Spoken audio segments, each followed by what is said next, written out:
Yo, can I be heard?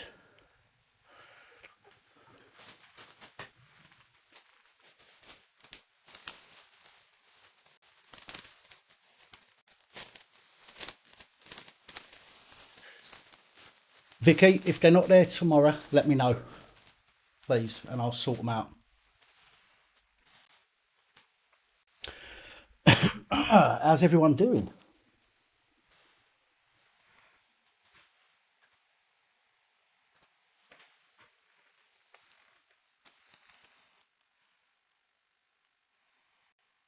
Everyone good? Let's take these off a minute. How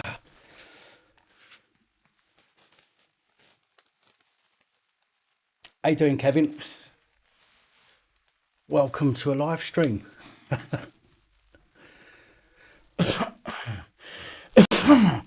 There's a very good reason for these, which I shall be letting you in on shortly. Daisy, get out. Go on, sling your hook. I'm good, peaceful warrior, thank you. Psycho's missus, get in that kitchen and get that coffee made.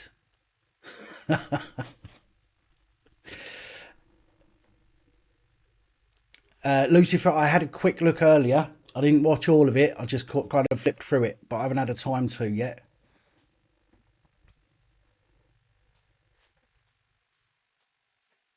Out. That's it. Don't want my ears getting COVID.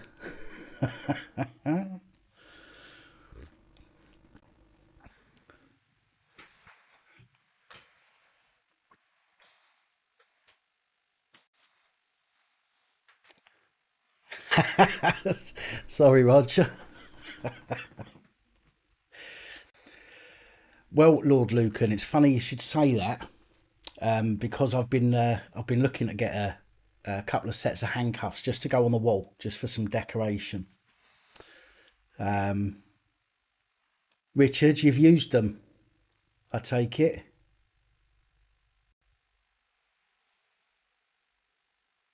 How are you, Jay? Hello, Danny. How are you, mate? Today's t-shirt. Oh, I've got to get some more because these ones are getting old now.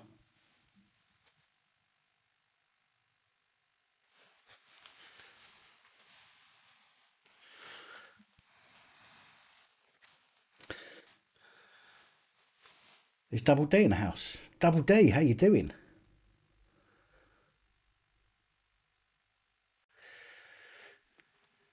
I don't know. Do you know what, John? I think it's just people's personalities can clash. Do you know what I mean? Even if you're doing the same job in any sort of sphere, you can fall out with people. Do you know what I mean? It's easily done. I think maybe just people's personalities clash, and I think it's as simple as that. To be honest. How you doing, Brent? How you doing, Neil? Mark? How you doing? Hey up, Bob.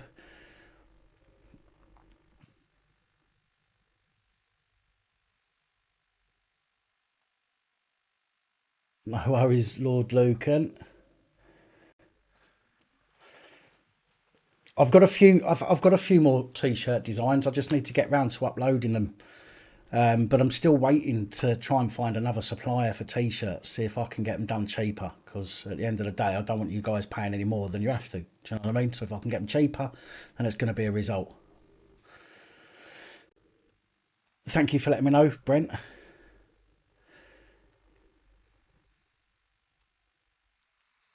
Right, just to let everybody know, right? Let's just get the Hey, Dean, just to get this whole, because I know most of you are probably thinking, what does he mean he's got a new helmet? Well, the tattoo, I've got to go back on the 23rd and have it touched up on that side. You can see there's a couple of areas there that need touching up, so I'll go back on the 23rd to get that done.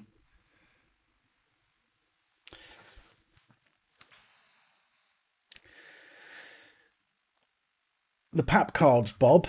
I've created some cards to help people in certain situations. There's a video that I done last week.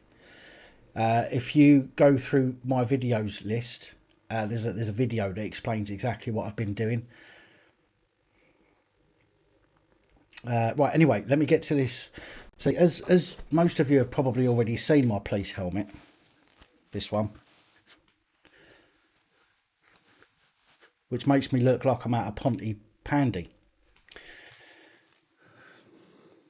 So I thought to myself, well, you know, this is great. It's good for a bit of a laugh. Do you know what I mean? Bit of fun. But it just didn't work, you know, just didn't quite work. So I thought, sod it.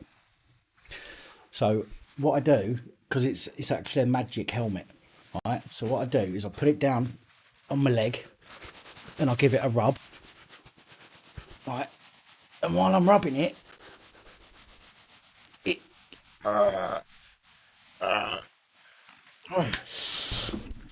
it gets harder and turns into a real one. What do you think? Do you like my helmet?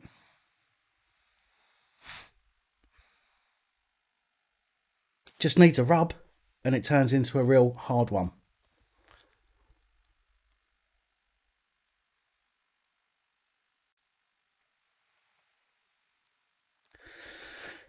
This is the one I have to wear when I'm out on duty. And it's a genuine one. It's a Essex one. You can see that on there. Essex Pole. But it's real. I thought that would look better sitting over the back there. So that's why I went and got that.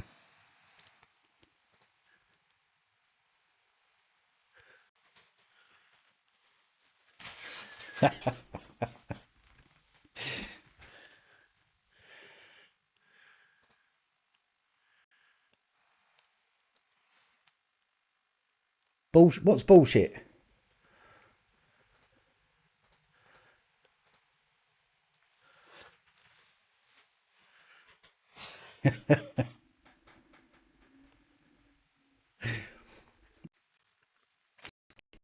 Right, the only reason I got that one is because I'm from Essex originally, and I wanted something to sit over the back there rather than that shitty, you know, fancy dress one. So I brought a real one, although it's not in use anymore, but it is a real one, or was, well, is.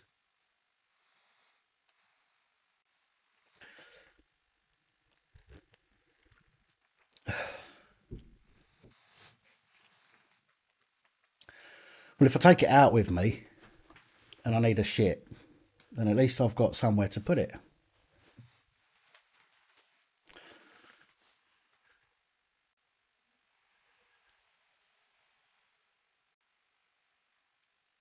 What do you mean UK audit? How do you make a link with me? What do you mean?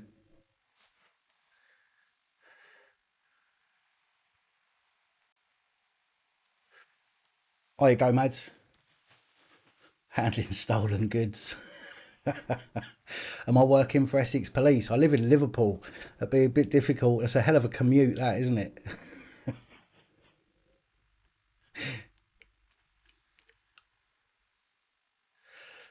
No, I didn't see that. What's in your bag? I haven't seen that one. A grow bag for my hair. Oh dear. I don't know Double D. I saw another. Well, I saw a bungalow this morning, so I've emailed them about that, and I've just said to them, look, I don't even want to look at it.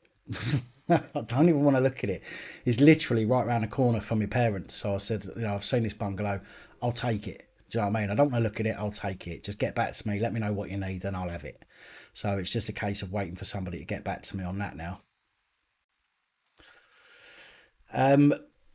UK audit. There's in the description. There's links. You've got there's Twitter. There's Facebook. There's a WhatsApp number there as well.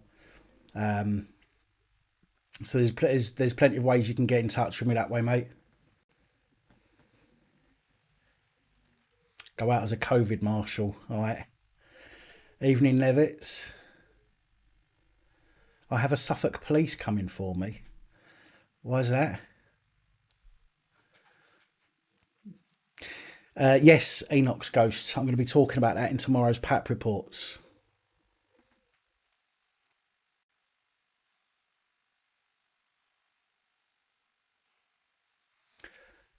No, Alison, I'm not going to be wearing the helmet. The helmet's to go in the background. It's decoration. Evening, the creator. Thank you, Vic. Keith, no problem. Glad they arrived.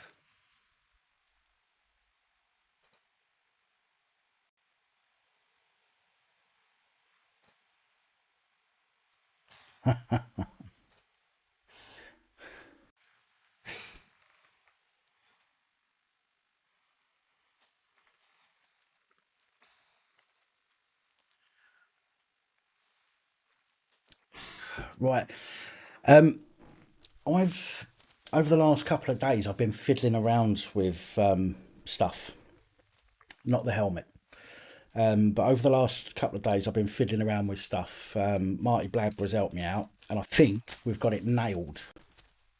I think we've nailed it. So, oh look, there's Marty there. Hello, mate.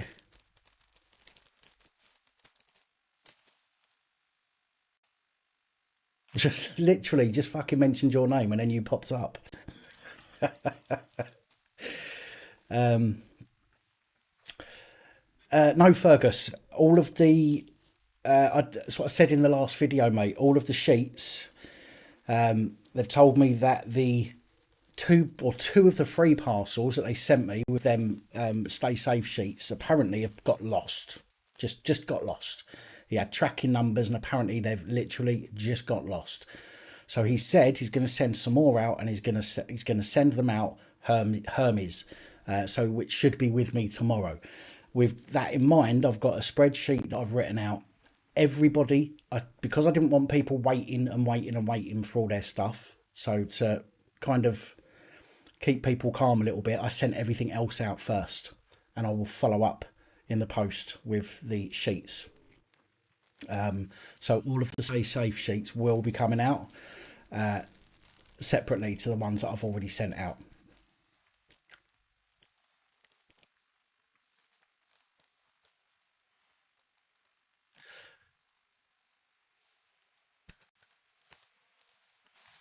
Don't say that, Lindsay. They were sent by normal post and they got lost apparently. So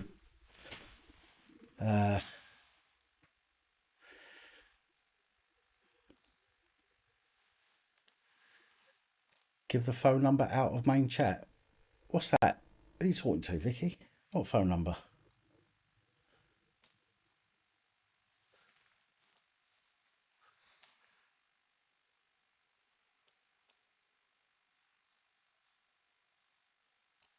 Okay, UK audit. I'll have to check it later though.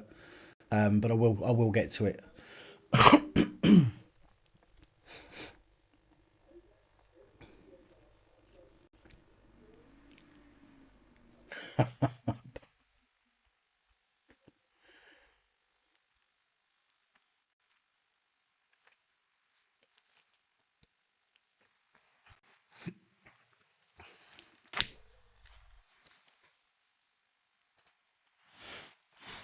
Anyway, as I was saying, I was.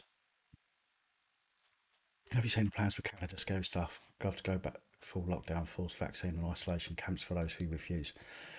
Well, I did see a video about New Zealand, I think, or Australia, talking about no jab, no pay.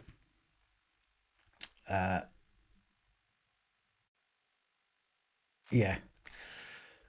The problem is, there's a lot of people that say they refuse all of this stuff, but they won't stand up for it. They won't. Do you know what I mean? They won't put themselves out there and say no. And that's the problem. But I think something like that, no jab, no pay, I think that's going to push people over the edge and turn around and say, right, enough's enough, not having it. And I think that's what's going to push people to fight back.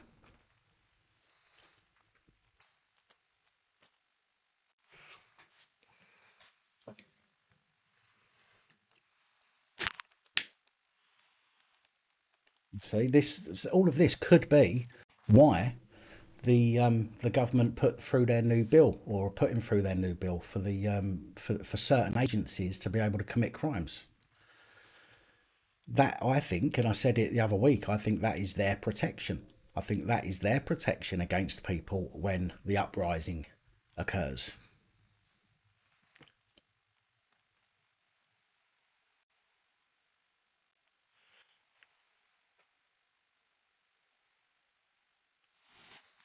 Rawley bangers, I never see that. I've not seen that, rather.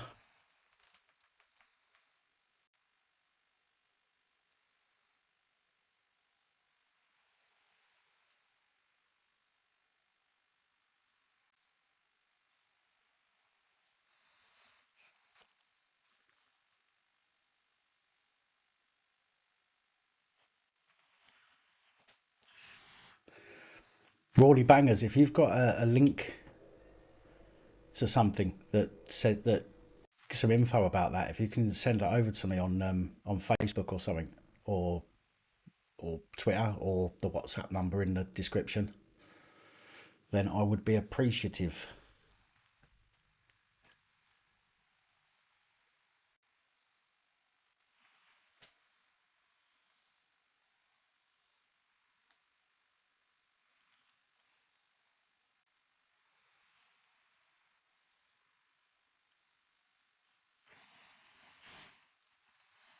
Remember, folks, remember, we still have the Universal Declaration of Bioethics and Human Rights. Okay, we still have that at the moment. Article 6. Any preventative, diagnostic, and therapeutic medical intervention is only to be carried out with the prior, free, and informed consent of the person concerned. The consent should, where appropriate, be expressed and may be withdrawn by the person concerned at any time and for any reason without disadvantage or prejudice. So at the moment, we kind of still have that. How long that will last, I don't know. But when they start taking away human rights legislation, that is when people, I don't care who you are or what you believe in, that is when people need to stand up and be heard.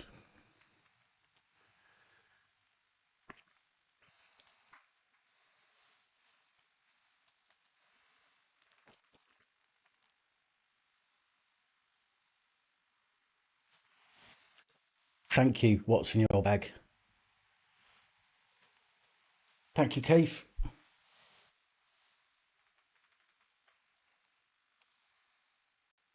No comment. How you doing?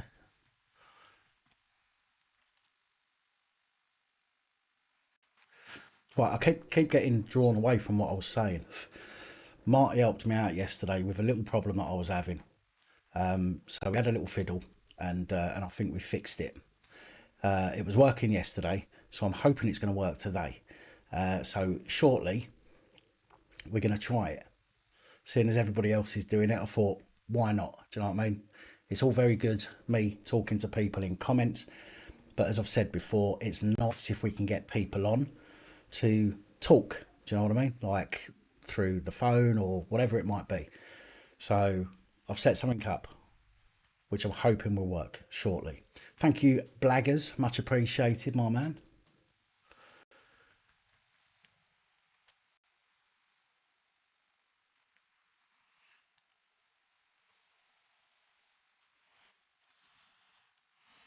There is a shop. I'm going to be talking about this in tomorrow's report.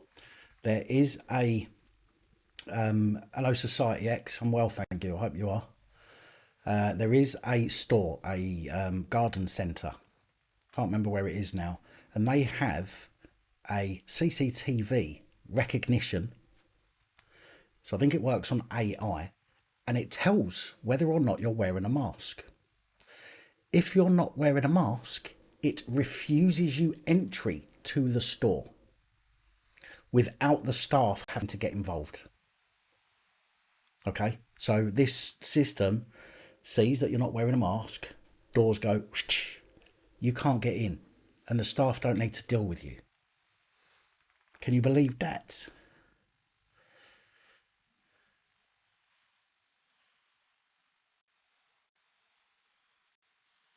It's crazy. I know purple. I know, but this is something I'll be talking about in my video tomorrow. But it's madness, absolute madness. I'm going to phone the company I'm going to phone them tomorrow. The company that created the software, and I'm going to ask them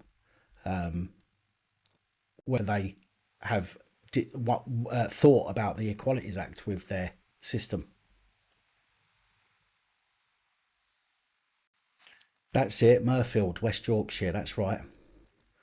Thank you, Sigma. Much appreciated. That's the one, Murfield in West Yorkshire Garden Centre. They said they said that they've actually had an increase in customers.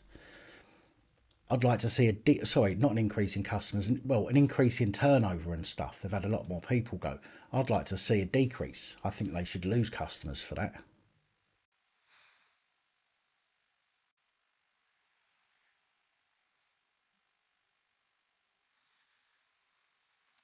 Like, and if it's my time to go, then it's my time to go, right? But the fact is, I've not worn a mask. I've not washed my hands any more than I used to. Okay, I've not changed anything, not changed a thing.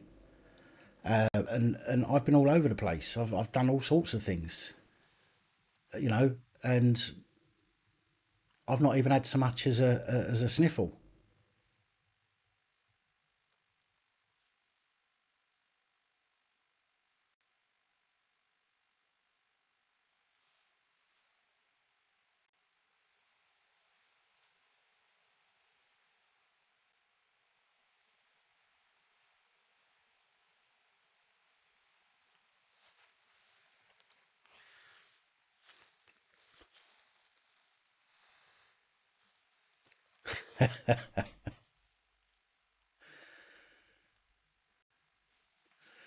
Oh, it's crazy, man. It's absolutely crazy.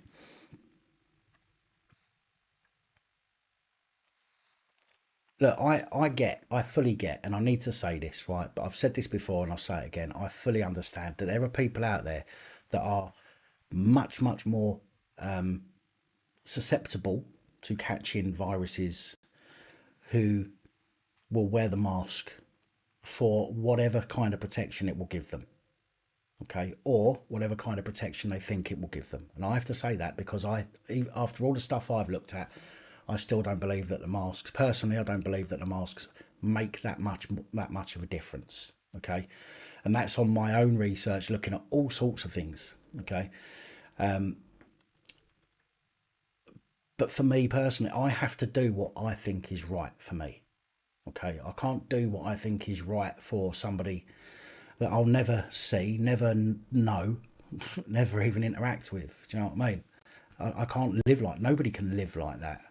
If you live in a state where you are constantly in fear that somebody you don't know may or may not become ill because you may or may not pass a virus on to them, then your life is over. Basically, there's no. What's the point? You can't do anything if you live your life like that.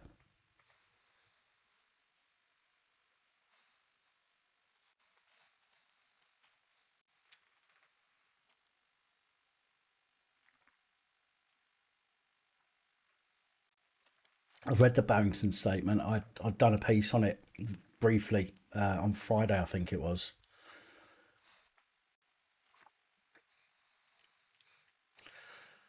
Well, I might just grow me tash, just grow it long enough to cover my mouth.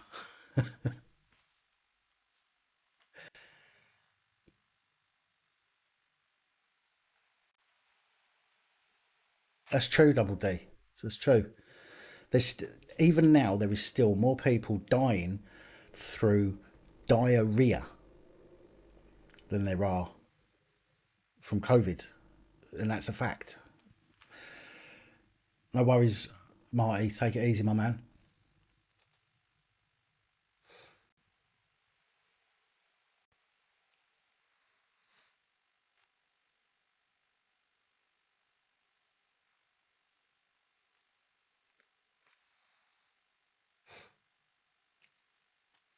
That's it. Look, in my opinion, if when the country the government, whoever, first realised there was this virus that was doing some damage over in China or wherever it was, if the country turned round at that point and said, right, there is a serious situation, we have to lock down our borders, we cannot let anybody in, anybody out, okay, then we would have been able to mitigate any of the spread, okay, would have been able to contain much of the spread because only a few people in comparison to the amount of people that live in the country would have come back to the country, okay?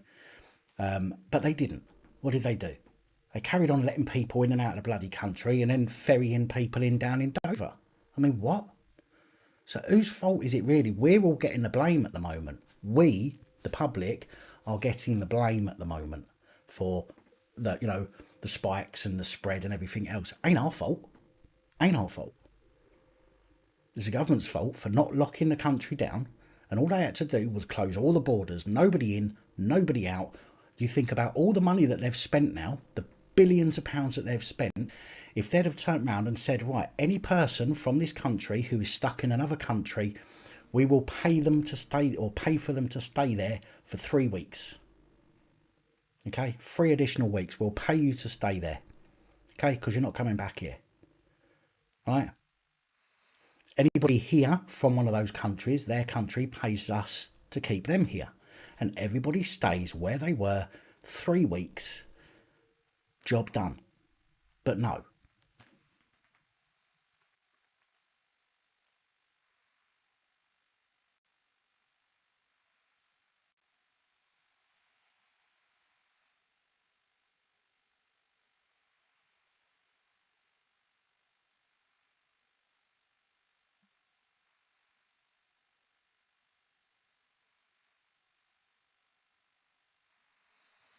So it's just, you know, so if anybody, look, if anybody is to blame, it's the government.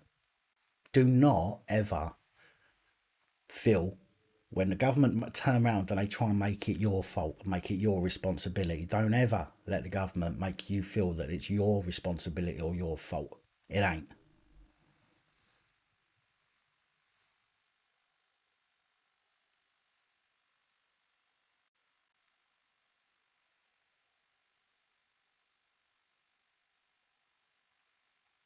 They do in Stockport, Andy.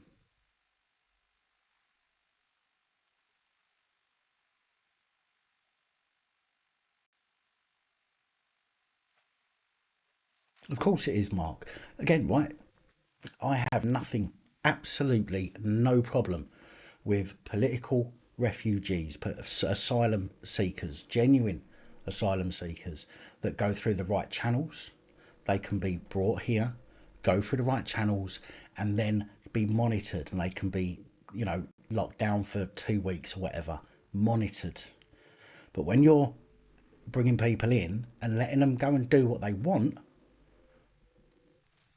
but it's our fault, folks. It's our fault.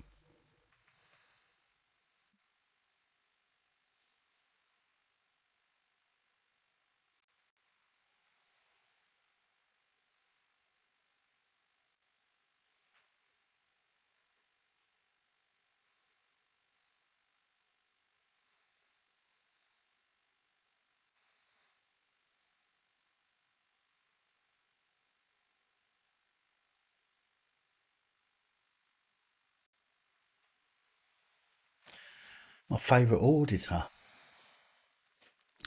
I don't know. To be honest, I don't get a lot of time to watch them very, very often these days. I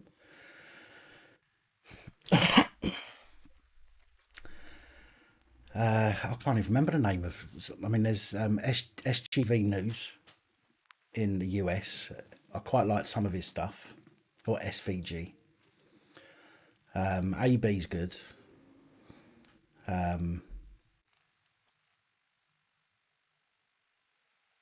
Audit in America.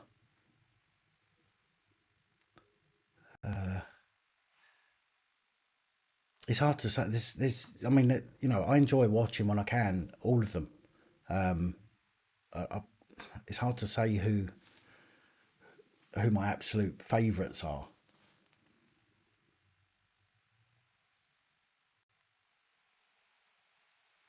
Amagans, or whatever his name is, Press is a good one as well.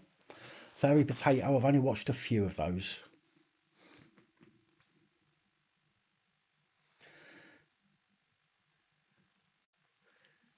Yeah, Jay, you're right. The ones that are being shipped in are illegal immigrants. That's what I'm saying. If they were refugees and they came through the right channels where they can be monitored, wouldn't have an issue with that at all.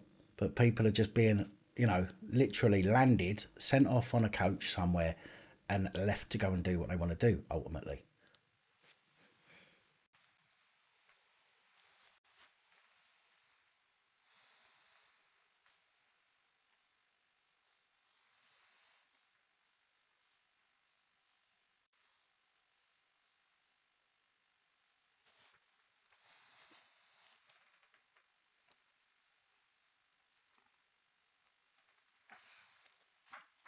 how you doing, Stuart?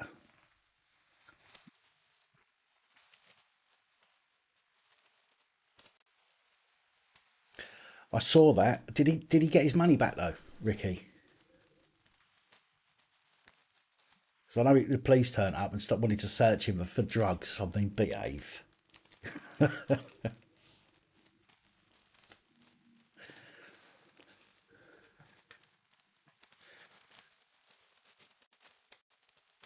Hey up, Robert. Back from holiday, Stuart. Where'd you go, mate?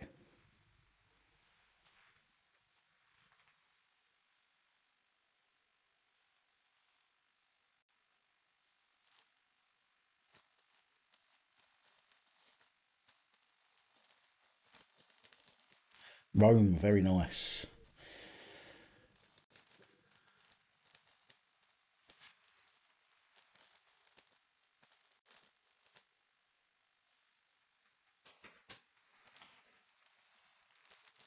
Hello, Joshua.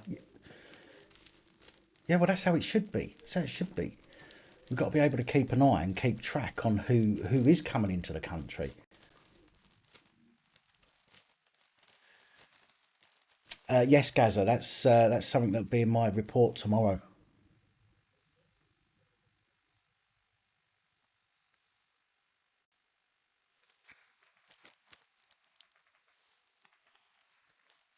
Evening big burps.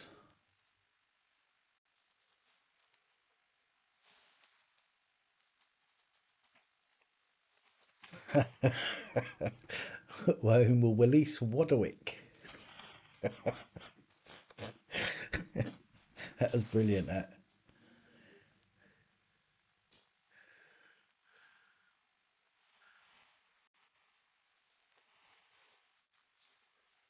Ian Yams, how are you?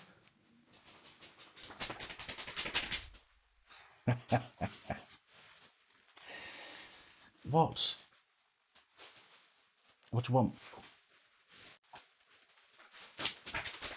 No, you're not getting up. Get out. I know, Mark. That's what it is all about, mate. It's all about money. They're not asked about anything else, just money.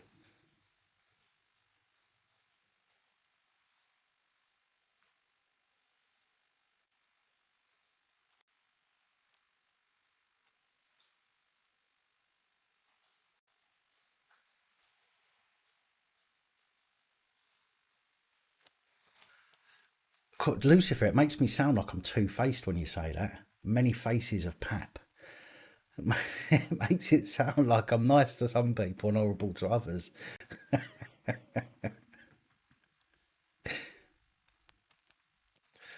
No, no doggy cam tonight. No, no, it's not plugged in. I can set it up, but I can't be bothered. Janine the Bean, how you doing?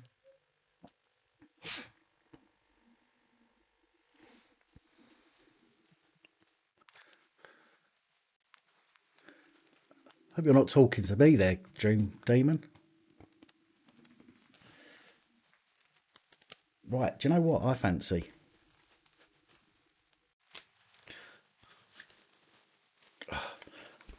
They're a bit big there.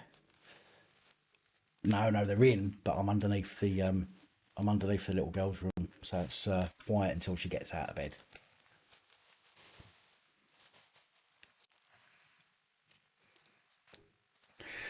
Right. Now, I don't know how well this is going to work, folks, but there's only one way to test it. Are you ready? Yardy, I've got a pointer and a Labrador.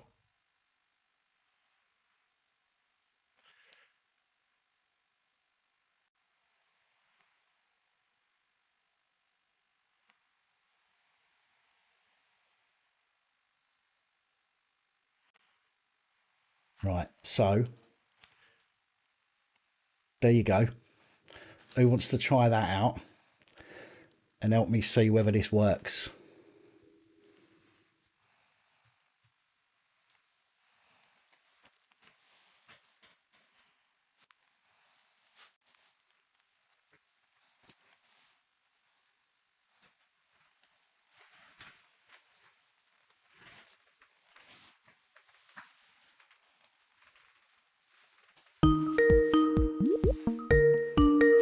There's one.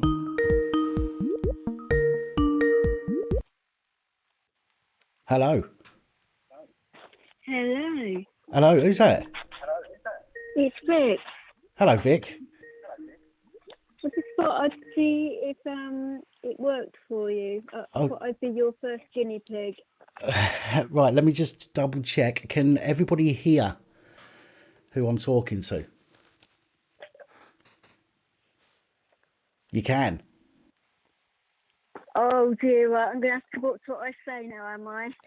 Excellent. The only problem is you've got your volume up in the background, so there's a bit of an echo going on. Unless you've turned that down. Right, I've turned my speaker off. Is that better? Yes, it is. Yes. So how are you doing, Vic? Okay, I'll turn the volume up on my phone a bit. I'm so glad this works. Is that better, everyone? Well, I can hear you fine. I think. Yeah, I can hear you fine now. It was Leo in the background having a good scratch up, so I couldn't hear what was being said. He chooses his moments. You know what it's like with the dogs and that. Oh, indeed. I just thought I'd phone up and let you guys know what happened at the weekend in regards to all the lefties turning up and what they were doing in regards to us so-called far-right nutters, as they put it, with the MSN there. It was a bit crazy, to say the least. There was at least 300 coppers trying to stop, 40 of us right-wingers, as they put us, and it was just stupid. And this is down. This is down in over the top. Then this is down in. Where was this? This is in. It was right near the Napier Barracks in Folkestone. Right, yeah. And I was at the military cemetery, which is just down the road from Napier. Right, so I've not seen a lot of what's gone on there yet, because yesterday was my day off. Today I've spent most of the day writing my script for tomorrow, so I've not really seen any videos today either. But I do know that it kicks off a bit down there, but I've just not got round to seeing anything yet. Tyrant was down there doing live streams, and I know Active was doing his live as well, because one of the lefties assaulted Tyrant and broke some of his camera equipment. Right. The rest of us, we couldn't get down there to see or help out because the police basically blocked the road off and stopped anyone from our side. But they put us inside, which we weren't inside. But none of us could get down the road because they basically blocked the road off, and there was just like lines of coppers just standing there, making us wait for over an hour doing sweet FA.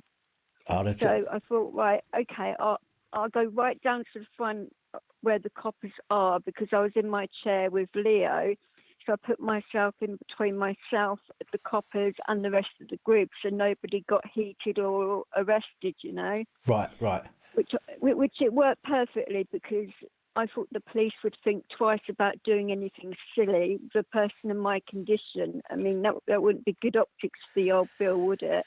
Well, do you think they care? Why do you think so many of them cover up their numbers on their shoulders when they're in situations like that now? to make it more To be difficult for fair people to the to old bill, identify them. actually, I mean, there was a couple that were dodgy. I mean, they were taking down people's number plates and doing PNC checks on all the cars that are at the cemetery, which I think was bang out of order. Which that will be. And Well, I'll tell you what that will be also used for. spying, That will be used for they were also follow-ups. spying on the people in the cemetery as well, which was dodgy enough. And Tyrant got down all the details of what was going on there and confronted the old Bill about it, but they tried denying it all. It was a crazy situation. But in regards to when the police blocked the road off on that, it did work actually, because the police calmed down. Leo was laying right in front of the coppers, near enough at their feet. Right. And, it calmed the coppers down because they didn't really say much. They weren't being argumentative anymore.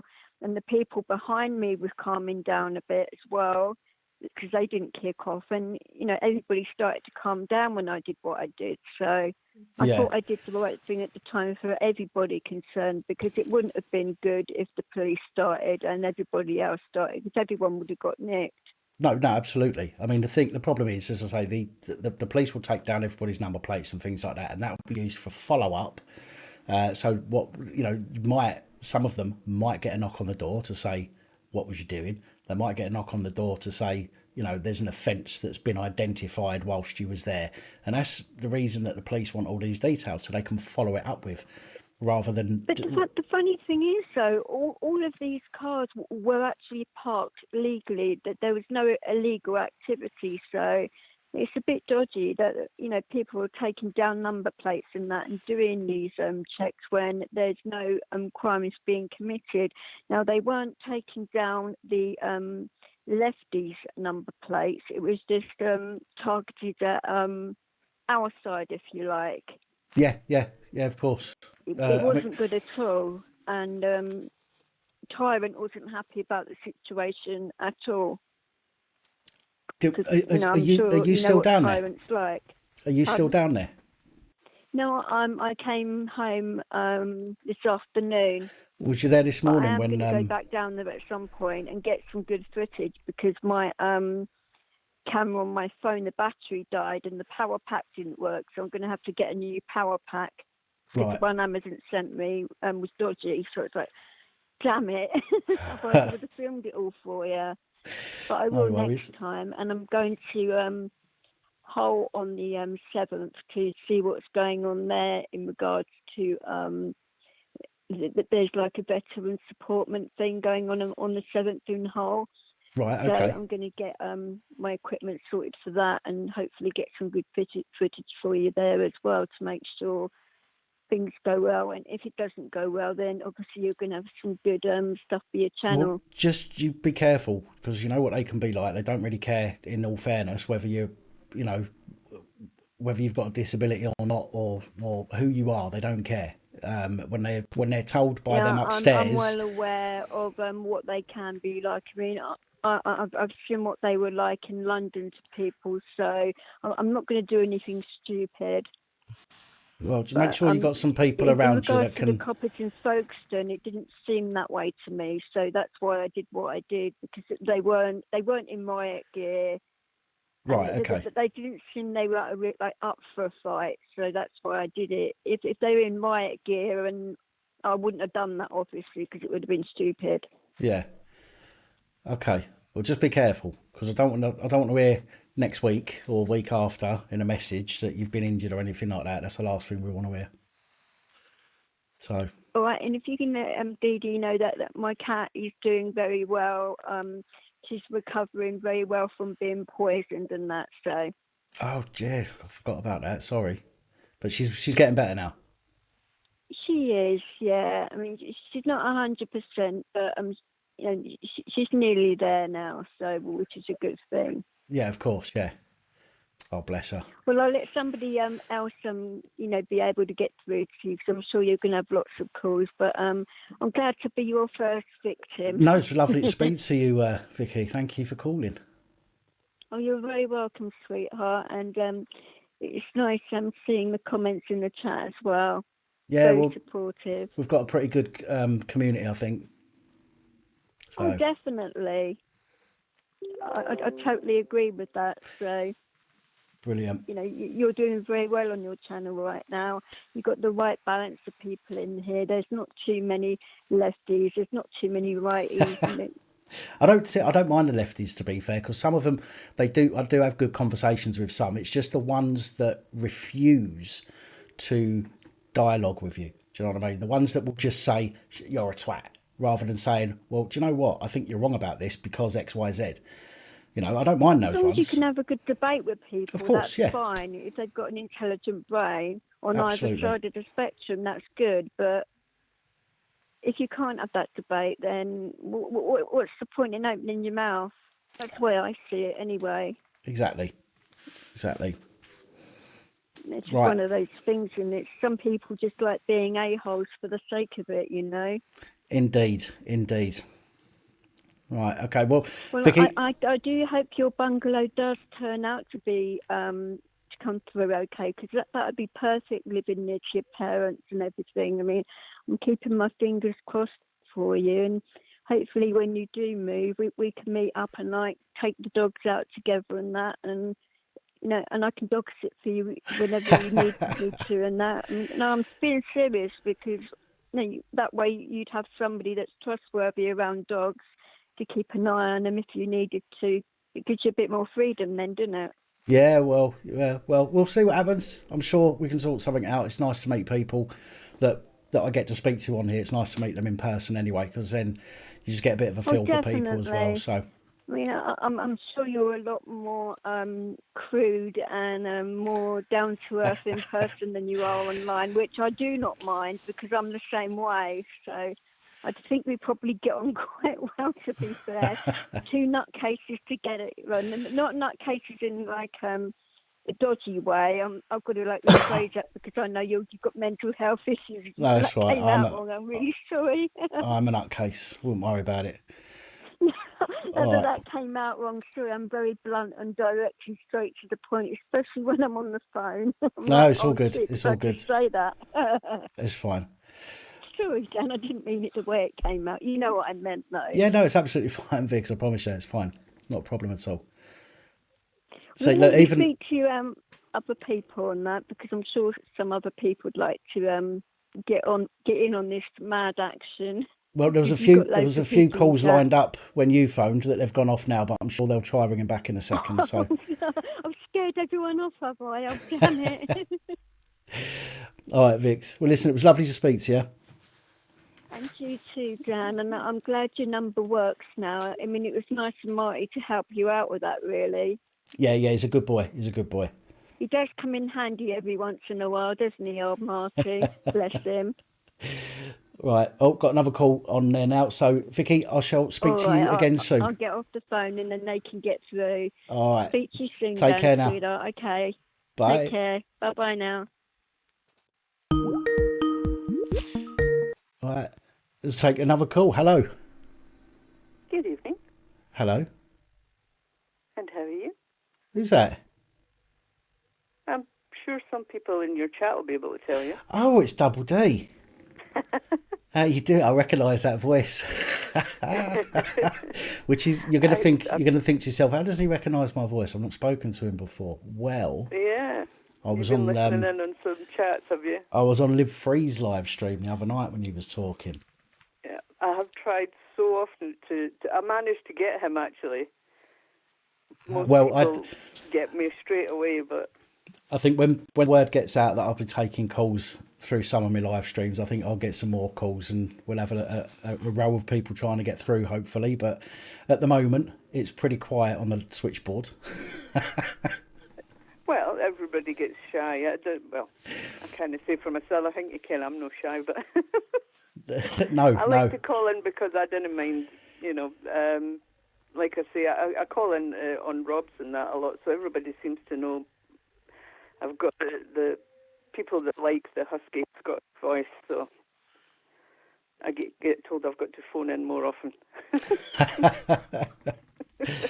Oh dear. Well, I mean, this tonight is literally a bit of a test run for this to see what happens. I wanted to make sure that everything shows up on screen, that everybody can hear everything. Obviously, hopefully, as time goes on and I start doing this, I'm going to have subjects to discuss. And we're going to bring up subjects. No, I mean, we had a good one today about mental health on real nurse audits. So it is good to get stuff like that because, I mean, I'm just phoning in, like you say, to your little thing says talk crap, but you wanted to try it out to make sure that it's working. Sorry, Tom Lamb, love you to bits. He's my partner in crime. He's giving me a row for not saying hi. No, just give us just hold on 1 second, Double D. I was TCM. I've just turned the volume up a little bit. Just wanted to make sure that you could hear that better now. Yeah, cool. Thank you. Sorry. Well, no. I just wanted to call in and say hi. No, well, so again, it's been able to talk to you personally.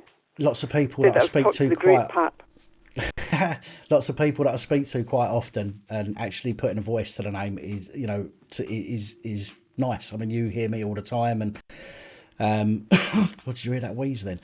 And it's nice to actually have a conversation with somebody rather than having to keep type or to read and reply. So yeah, this is all good. Yeah, well, there you go. I've got a deeper voice than most guys that I know, so I get to watch you shine your helmet, so I've got to at least talk to you.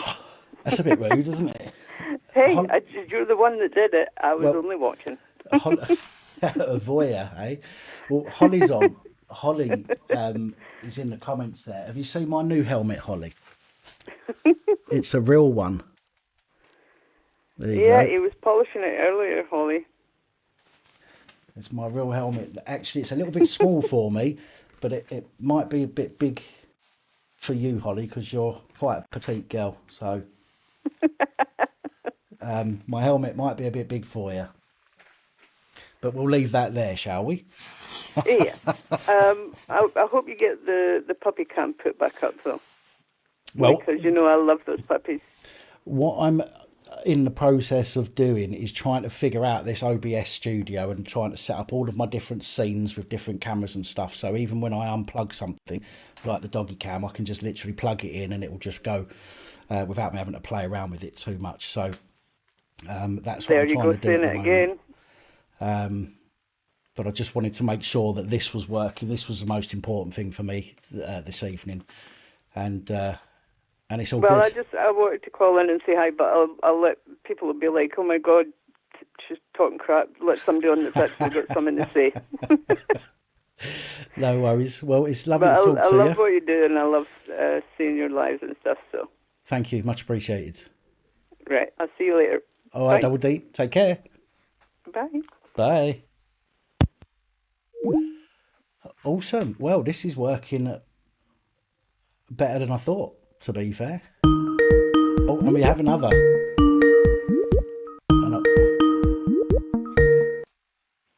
Hello. Hello, Dan. Hello. Who's that? It's Roger. Hello, Roger. How you doing, mate? I'm good, thank you. How are you? Yeah, I'm fine. What I was ringing up to try and discuss was this stupid thing about banning the Remembrance Sunday jobs. I think it's disgusting. I think many people do. There's absolutely, in my opinion, there's absolutely no reason to ban it. People, even with this whole social distancing and all that stuff, it can all be done. If people are allowed to go and protest, people should be able to go and pay their respects. Exactly. Do you know what I mean? Mate. Yeah, well, I'm definitely going to our local one because I've got two fathers to pay homage to. Right, okay, that's understandable. Well, that's completely understandable. They ain't going to stop me putting something there. No.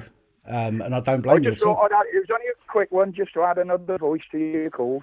No, it's awesome, Roger. It's good to speak to you. I'm going to be saying that all the time. It's great to speak to you and hear people's voices. Exactly, mate. When you hear somebody for the first time after speaking to them in comments and you hear their voice and you try and think to yourself, well, Is that what I expected them to sound like or not? Yeah, but me and Psycho's missus were just been discussing that about some of your other callers. you can put a face to them, you know. Yeah, it helps you to sort of build a picture up of them, doesn't it? So Yeah, we see you every week and hear you, and as you say, you don't hear us. yeah, no, I'm loving this now. Getting this set up, this is great. Yeah. Well, I'll let someone else jump on, mate, just so you do a brilliant job. And me and the Psycho's missus, we literally work our Sundays around waiting for the live stream. So That's very kind, thank you. And to you Psycho's take care of missus, yourself, mate, and we will speak again. no problem at all. And hi to everybody. You look after Take yourself, it easy. Roger. Thank you. Stay safe. Bye now. Bye. Sweet. Someone's saying about changing the ringtone. I'll have to look at how to do that at another point. Again, this is just wanted to make sure that this is working properly. And we have another. Hello.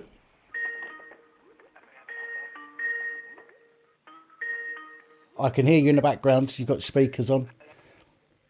Hello? Hello. Can you hear me? Hello, can you hear me? I can. Yeah, I'm a little bit struggling to hear you. It's Joshua Buckle here. Hello, Joshua. How are you? Oh, yes, I can hear you a bit better now. Yeah, I'm doing okay, thank you. Yeah, Jolly good. I do very much like this. Yeah, Yeah, I think I'm doing this is. okay. I think this is going to be a great addition to the live streams.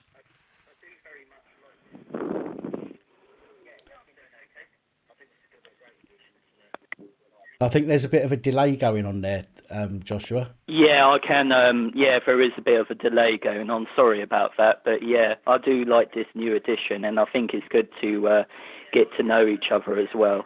So Yeah, I genuinely think this is, to get people on to be able to talk, rather than putting things in messages all the time that can get missed by a lot of people.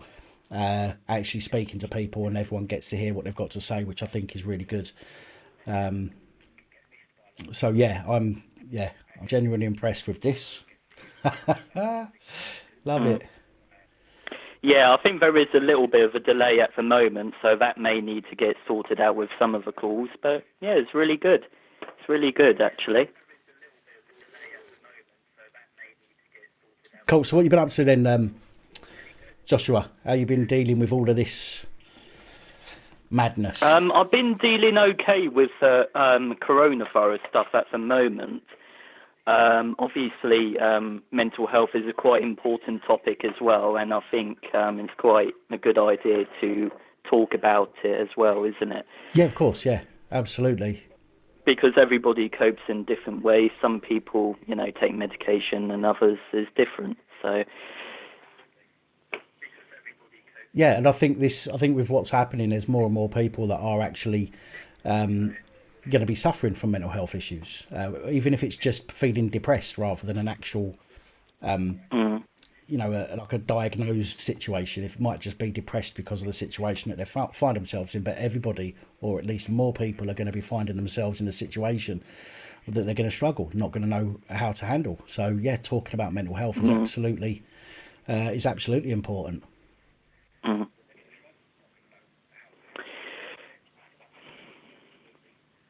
Yeah, I think, to be honest, it's quite of a crazy world out there at the moment, especially what's happening in France with that beheading just over, a controversial cartoon, which is absolutely horrific. I do think that we should be respecting freedom of speech a lot more instead of, beheading teachers like it happened in France on the news.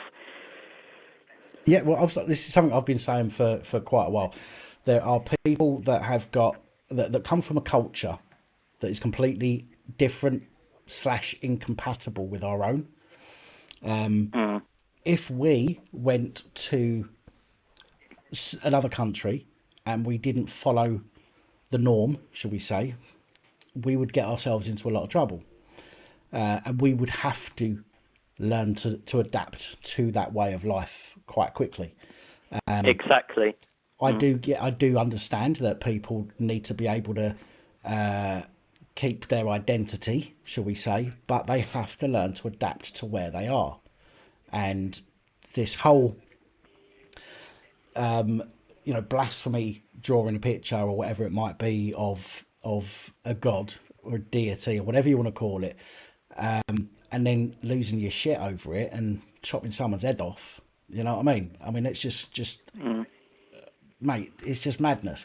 And you look at all the times police and people in that sphere turn around and go, "Oh, somebody's been radicalized." Well, if you know that what to look for, then why are these people not being found sooner, or why are these people being even allowed into the country in the first place?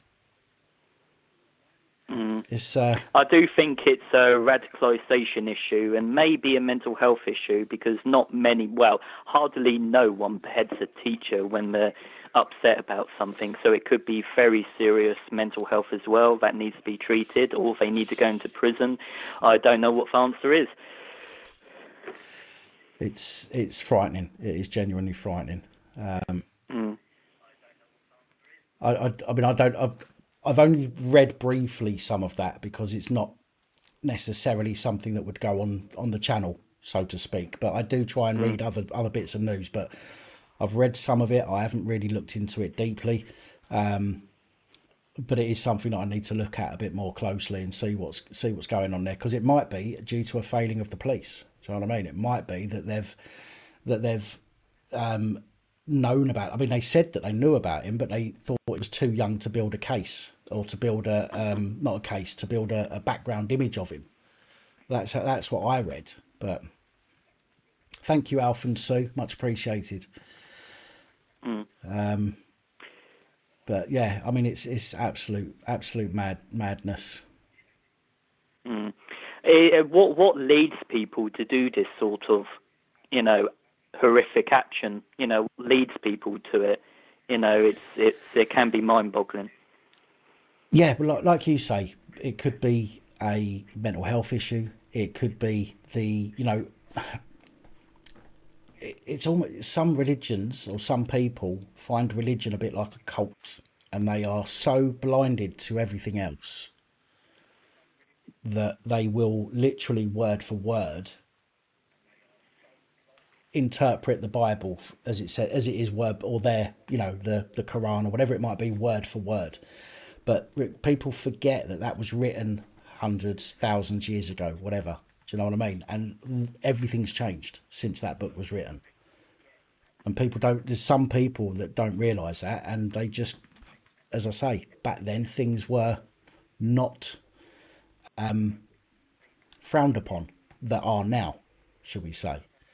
And it's just some people that haven't adapted, shall we say, I think.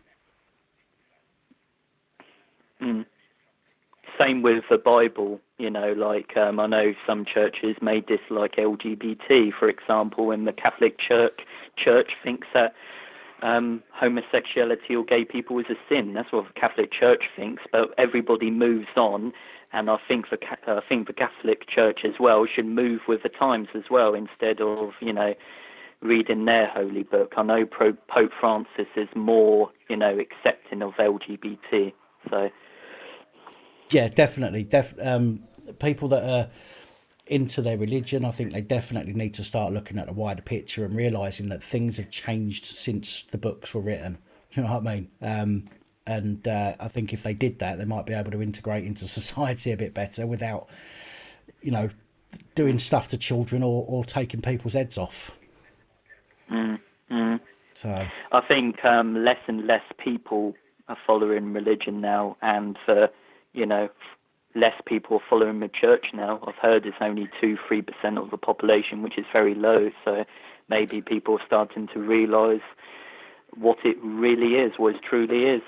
Yeah, hopefully, because religion, well, like most things, causes conflict, and people die when there's conflict. So that's never a good thing. Right.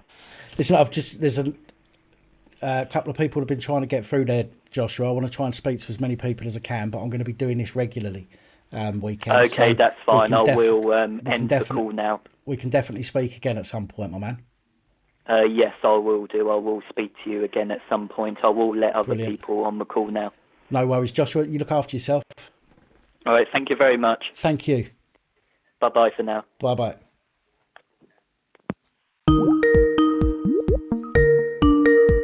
I think we're going to be busy answering calls this evening. Hello. Who am I speaking to? It's Richard, one of your PCSOs. How you doing, Richard? Not so bad, mate. Jolly just good. bringing up about your PAP cards, the face mask ones. Just talk about them a second. Of course. Because, like I said, when this shit all started, I wore the mask because I couldn't afford the fines. But now I've got the card and that. I went into a few shops and a couple of them turned around and said, "Well, have you got a face mask you can wear?" So I'm exempt. Pull the card out. All right, fine, thanks, mate. We've got to ask. It's like, no, you don't. But yeah, no, absolutely. They can ask if you're exempt, but after that, there should be no reason to ask anything else. There should be no what's your problem, or have you got a card, or any of that stuff. Even a government website says that they shouldn't challenge people. I do think, however, that some people, and this is just my opinion, I do think that some people will want to know, okay, because they're frightened because of everything that's been shoved into their ears. So I think that, or it could be a company policy, which doesn't trump the Equalities Act, by the way, but it could be something where somebody just says, "Are you exempt?" You say yes, and they should leave it at that. I went to pick up an order from Boots yesterday, and went upstairs, and one of the security fellas turned around and says, "Right, have you got a mask?" So I'm exempt. Okay, fine, thank you.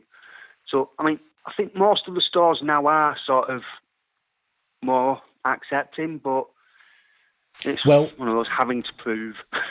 I've got a story that I'll be talking about tomorrow about this place in West York or North Yorkshire, this garden centre. The garden centre. Yeah. Honest to God, it's madness. I'm going to phone them tomorrow, and I'm going to ask. Well, I'm going to phone the company that designed the software, and I'm going to ask them whether they've thought about the Equalities Act when they put it together, and I'll see what they've got to say, because it's a breach. No, I've wrote the name of the garden centre down. I'm going to email them myself, right, and quote the Disability Act that you've got on the back of the cards to them. See what they say. Well, I've in the video I've got tomorrow, there's actually a few extra bits that I've added into there as well, which they'll be breaching. So you can always wait until you've heard that as well, and you can use that extra information to email them. Yeah, will do. So, I'm going to go and let everybody else get a chance to get on. No problem. Love the work you do. Keep it up, mate. Thank you, Richard. Much appreciate it. Thank you. Bye. Bye now.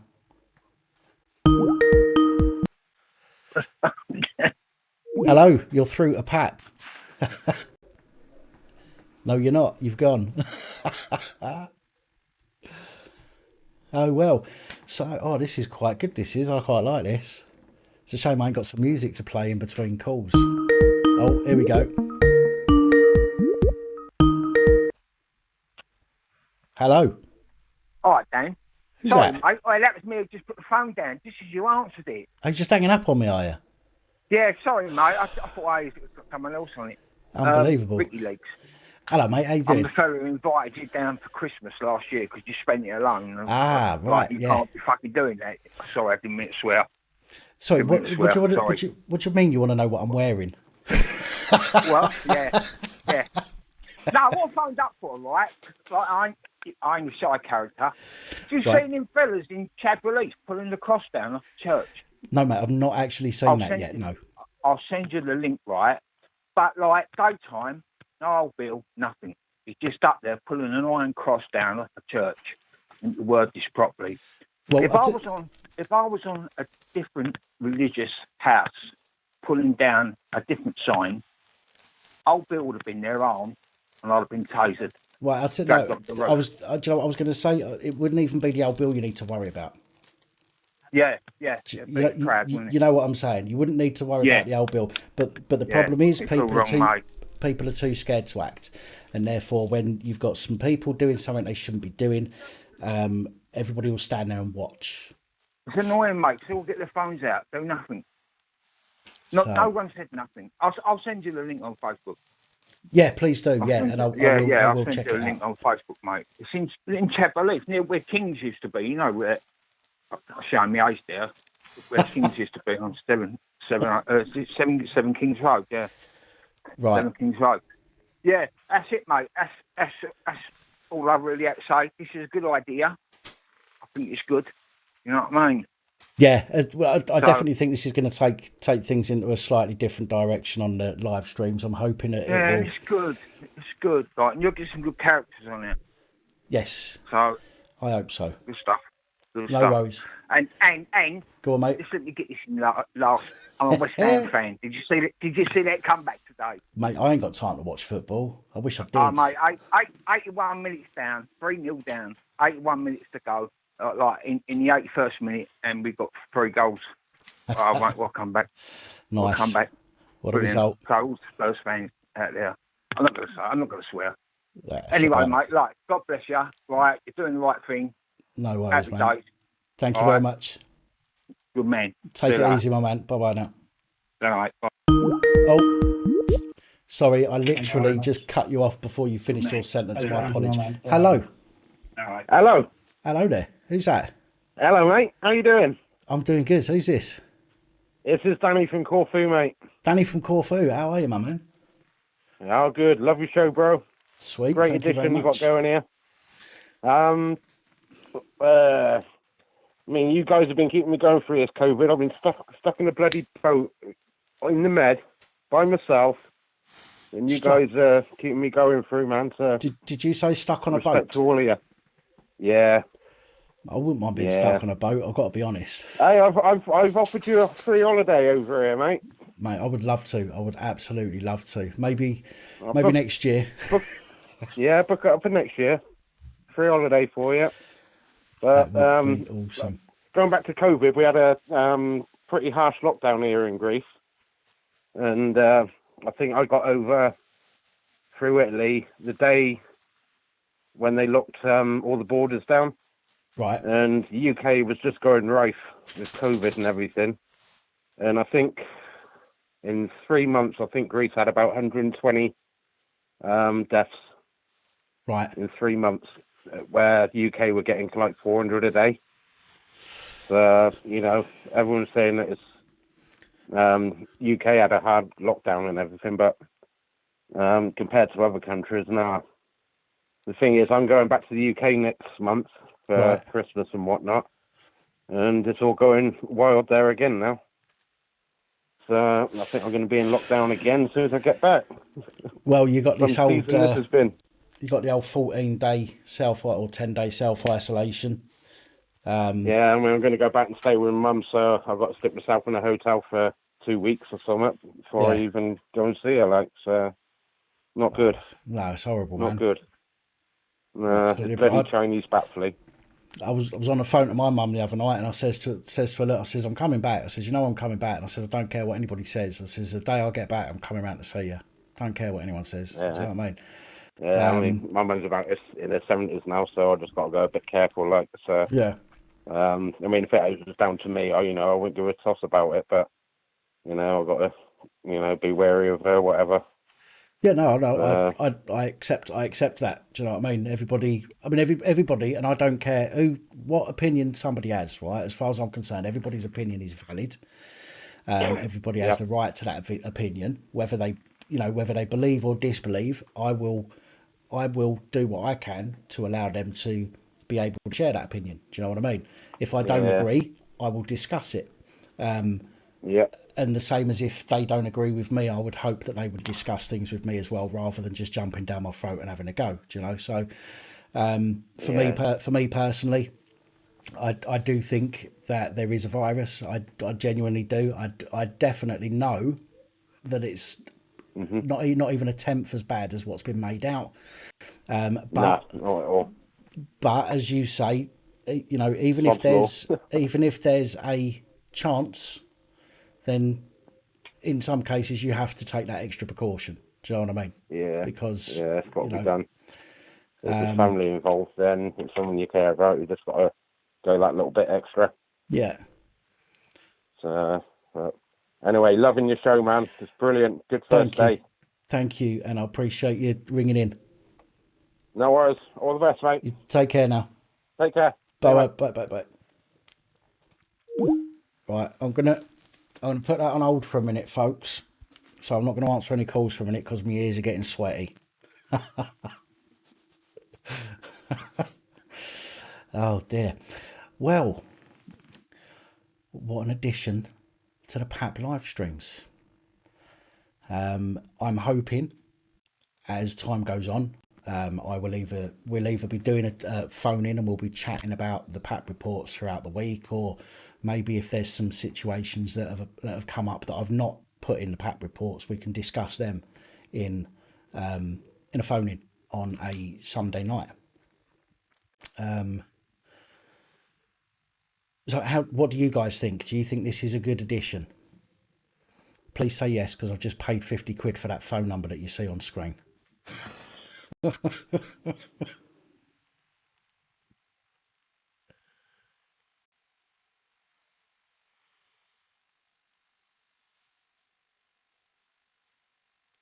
You've been speaking to Warwickshire Police.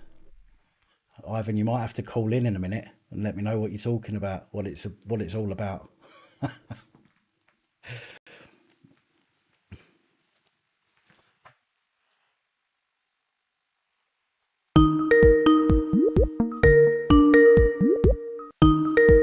Sweet, look, this is like everybody's saying it's a good idea, so I'm really glad. I'm really glad that you guys think so, because it's been an absolute pain in the backside to set up. Like genuinely, it has been a nightmare, and I've nearly given up a few times trying to get it set up. But this, I think this is going to be brilliant. It's just like phoning. It's just like phoning a normal number, Richard. It's an 01 number. An 01 number, so it just goes through as a normal call. Yes, it is Skype. Yeah. Psycho's missus. I need to sort out the settings again. This was just I didn't know that it was going to be that loud. So I need to fix that. In fact, let me have a look at the settings and see if I can change that now. Settings, audio, visual.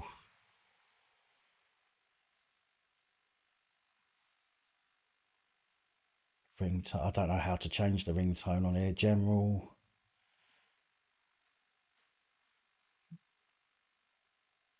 No, I'm not sure how to change the volume of the ringtone.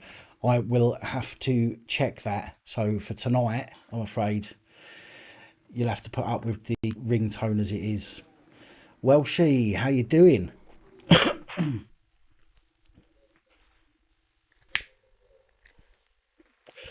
Oh, someone's ringing. Sorry, I took the. So I said I was gonna. Right, okay. Let's get another call then. My apologies, guys. I didn't hear the phone ringing. Hello. All right, Danny, mate. How are we doing? Who's that? Robert Ferry. Hello, Robert. How are you? Not so bad. I don't hide my name on the internet, mate. I'm all up front. That's all good. Do you know what I mean? Yeah, man. I'm not hiding behind any bullshit. Everything I say, that's what I believe in. Well, but mate, anyway, I won't. Yeah, I'm not into hating people. I don't incite hatred against anybody. I just state what I've learnt through history. Yeah. And because, all right, you know, and we're in the 2020s, doesn't mean to say, right, that I should be took in by whatever's been taught me at school. Or anywhere else. Do you see what I'm getting at? It was all bollocks. Everything I got taught at school was all lies. All of it. Well, there's a lot of stuff that they could have taught us, that they should have taught us, that they didn't teach us. Well, no, because they were as ignorant as what we were, mate. Yeah. The internet, once that became alive, we know everything, don't we? Well, do you know what I mean? No, well, I do a lot of interneting because I do a lot of history. yeah. I go back, I watch all types of history programs. Some are idiots, but some are highly intelligent and teach me things that I would never have known. Yeah. And I'm quite an old age as well, mate. I'm not no young man, you know what I mean? I'm not in my 20s. Yeah. I'm not in my 30s. I'm not in my 40s. Right. But I got on to you anyway because of Crime Bodge. Yeah, I've got a lot of. I normally get quite a few from my statistics. Quite a few people come across my channel from crime bodges. Yeah. I haven't got anything against anybody, mate. I never have had. Well, I'm not that type of person. No, I think for me personally, I think that you have to, live and let live. If somebody, Yeah, no, I'm not saying that, mate. I wasn't having a go at any homosexuals today, you know what I mean, or anything. I don't really give them flying monkeys what you do. As long as it doesn't affect me, get on with it. You know what I mean? Yeah. Well, this is what I'm saying. For me, yeah, you live and let live. And if somebody does wrong to you, then you got to deal with that up front. Do you know what I mean? You got to deal with that problem. But other than that, there's no reason to hate each other. Just get on with your life. Yeah, exactly. But because of some of the things that I say, like on your site, it's like I'm into hatred. I'm not into hatred, mate. I'm just quoting. We're live, aren't we? Yeah. Yeah, I'm just. See, the Romans, right? They put down the Jewish people back in the day. Yeah. Right? And then all of a sudden they took up religion. And then what did they do? They got an emperor to become Pope, Roman Catholic. Yeah. I was christened as a Roman Catholic, mate. And I wouldn't give that religion the time of day. Because it's all rubbish. Everything we've ever been taught about that religion is a lie. Right, okay. Well, so I'm not... That religion started with a Roman. Okay. It didn't start with a Jewish person or, someone of the Christianity faith well before the Romans ever came along. Yeah. Do you see what I'm getting at? Yeah. Well, I mean, I'm not religious at all. No, I'm not. I'm agnostic, mate. I don't hide that completely fact. and utterly. I'm not religious at all, and I think that me not having a particular faith enables me to look at other faiths a bit more openly, if that makes sense. Well, I prefer the faith of Buddhism. Right. Because he's not preaching about God to you. He's just telling you how you should act in life. Yeah. Well, it's about do no harm to anybody. Person. Well, exactly. Yeah. Yeah. Do no harm to any person or animal. Yeah. I could kill a lot of flies, but I don't. I just open my window. Do you know what I mean?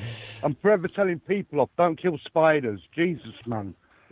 Well, but they're creepy. Well, they can't harm you, but they can kill a fly, all right. Yeah, they're creepy, but they keep the flies out your house. That's what I mean. To keep the insects away. You've got to live in a harmony, but you can't go around killing the fly just for the sake of it. It has every right to be there, as you have. Yeah, of course. Even though you might not like it. Absolutely. Flies keep us away from diseases and germs. Right. People don't realise that. Because when they land on you, they're passing the germ on to you. Yeah. Do you see what I mean? Yeah, sorry, I am listening. I'm just checking some settings and stuff while you're talking. Oh my God, I'm wheezing again. I really need to stop smoking, but I won't. You're not setting me up for a police hit, are you, mate? I'm not going to be arrested at any moment, like, But if you are, it's got nothing to do with me. I wouldn't help them for nothing. Oh, good, mate. I wouldn't help them neither. Nah. Madness. I'm not being obnoxious and all that, you know. I'm just, it's just what if you read history and you see it for what it is. Do you know what I mean? Yeah. It's just like Henry VIII, right? Like I was saying before, because he didn't like what the Pope said, he decided to break away from the Catholic Church. Because, face it, at the end of the day, he just wanted to hump whatever he wanted to hump, and then the Pope couldn't say nothing, could he? Yes, right. Yeah, absolutely. That's all it is, mate. You know, Henry VIII was like, he had every single woman in his castle, most probably. Because he had the power. He was the king. He was the policeman. He was the policeman of his time. Oh, you, come over here while I do you. Yeah. Oh, no, Henry. What do you mean, no? If you don't drop your knickers, I'll have your head cut off. Sort yourself out now. Do you know what I mean? Does that sound realistic to you? Oh, mate. Because we weren't there, because we weren't actually there, we can't actually say that, but that's what I reckon anyway. Give an idiot power and they'll just abuse you. Well, unfortunately, that's what people have been doing for centuries, isn't it? They always say these people that get in a power, and I understand how it goes to their head, but this is why you shouldn't ever have one person in charge. Danny, do you remember that court case with Nick?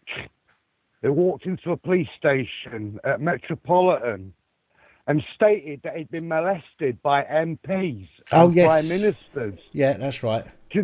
When that first came on the news, and if I ever get the chance, I'll get my missus on here. This is what I said to her. That man is a fucking liar. He's walked in that police station and made a complete old load of bollocks up. Yeah. And she went, how do you know? I'll tell you how I know, Danny. Go on. Because I was brought up by the British government. I spent most of my childhood in care. Okay. And I never met one nonce, ever. Okay. They were all men. They were all proper men. Ex-Royal Marines, ex-merchant seamen. Okay. They showed you no quarter, but they didn't fucking touch you up neither. So I knew right away. My mentor was a judge from Bedfordshire Crown Court, Danny. Right. And he taught me how to play chess. And this is how I met him. I was cleaning 50 pairs of shoes. And he went, Ferry. I went, who are you, mate? He went, never mind who I am. Clean them shoes again. Because they're not clean. So I had to clean them all again, Danny. Took me a fucking hour. I was gutted. When I walked into the common room of where I was living, he goes, I'm called Mr. Richards. And I went, oh, yeah? He went, let's see, look, Ferry, can you play chess? I went, no, I can't. Never had a clue, never heard of the game. Within an hour, I could play chess, mate. Cool. It's a good game. I never beat him ever. It was a Crown Court judge and I was 12 years of age. So, when I hear these fucking idiots coming on about how they've been done up by those people, I think, it grates me, Danny, that I've got to pay a judge to listen to my story because of what the police did to me. It grates me, mate, that I've got to fork out money to take these people to court. Yeah. Do you see where I'm coming from? It's not good. When they've done wrong, why can they not just admit it? Because that's not how people work. That's not how people work, though, is it? If we do wrong, Danny, we're sat in a police station being questioned by a police officer. Well, admit what you've done. Well, yeah, all right, then I've committed the crime and I'll admit I'll go to prison. Yeah, but not everybody does, though, do they? Not everybody does. Even members of the public, many of them will lie. That's the rule of law, isn't it? Many members of the public will just lie anyway still. So it's part of nature, human nature. We've not took an oath of office, have we? Well, no, of course not. But that's what I'm saying. No, that's what I'm on about. You haven't took an oath to tell the truth. They have.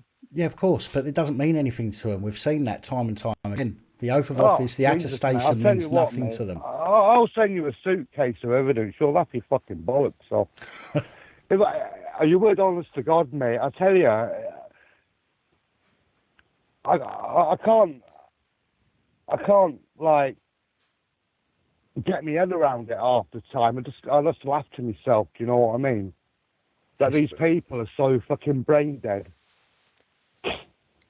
Crazy, To give you an example, Danny, they tried to get me for about, 7 weeks. They kept me on Part 4 bail for 5 weeks. They've got a UK warrant out for my arrest and everything. The only problem was, Danny, they never asked me what I did for a living. I just sat there and just thought, wow, look at them. They're going all out, mate. Asking me about my sex life and blah, blah, blah. Just like, what? Did you just ask me that? I wish I'd have had a recording of it all.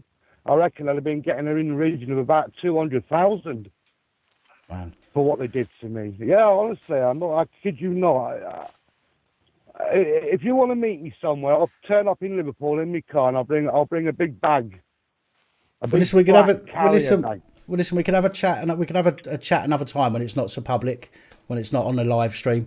Drop us an email, policeabusingpowers@gmail.com. Drop us an email, give us your number, and we'll have a chat at some point. Yeah, well, yeah. Yeah, all right, then we'll do that. Yeah? Yeah, I'll let someone else on now. Bye. All right, cool. Cheers, man. All right, see you later, mate. Ta-ta. Bye.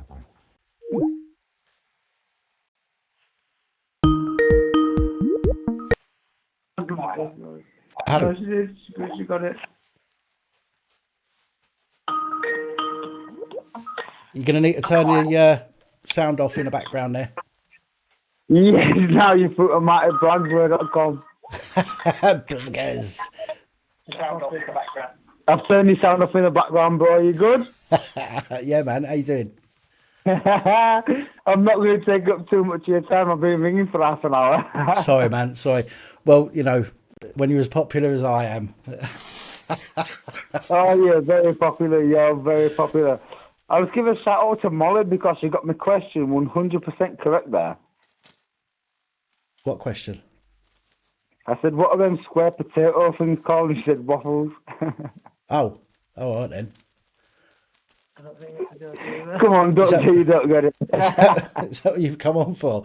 I just wanted to say hello because I saw a number that I could call and speak to you live. I thought, why the fuck not?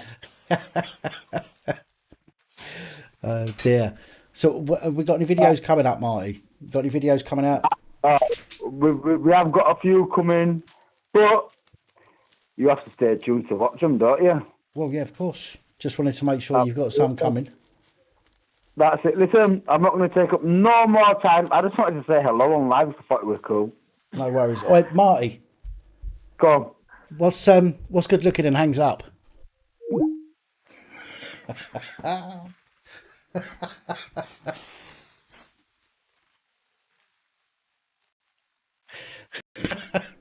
Oh dear.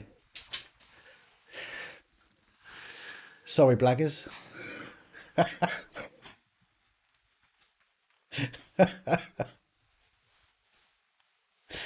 Oh, fucking hell.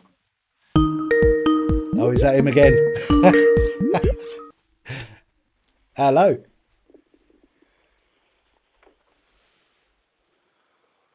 Hello. Hello? Dan? Hello. Hello. Hi, Dan. It's a wee bit of a thing. Firstly, I'd like to say thanks for all the hard work you've been doing on your channel. And one of the things you were saying last week regarding the bit of fraud that was going on in the government, you know, I was a wee bit surprised at that.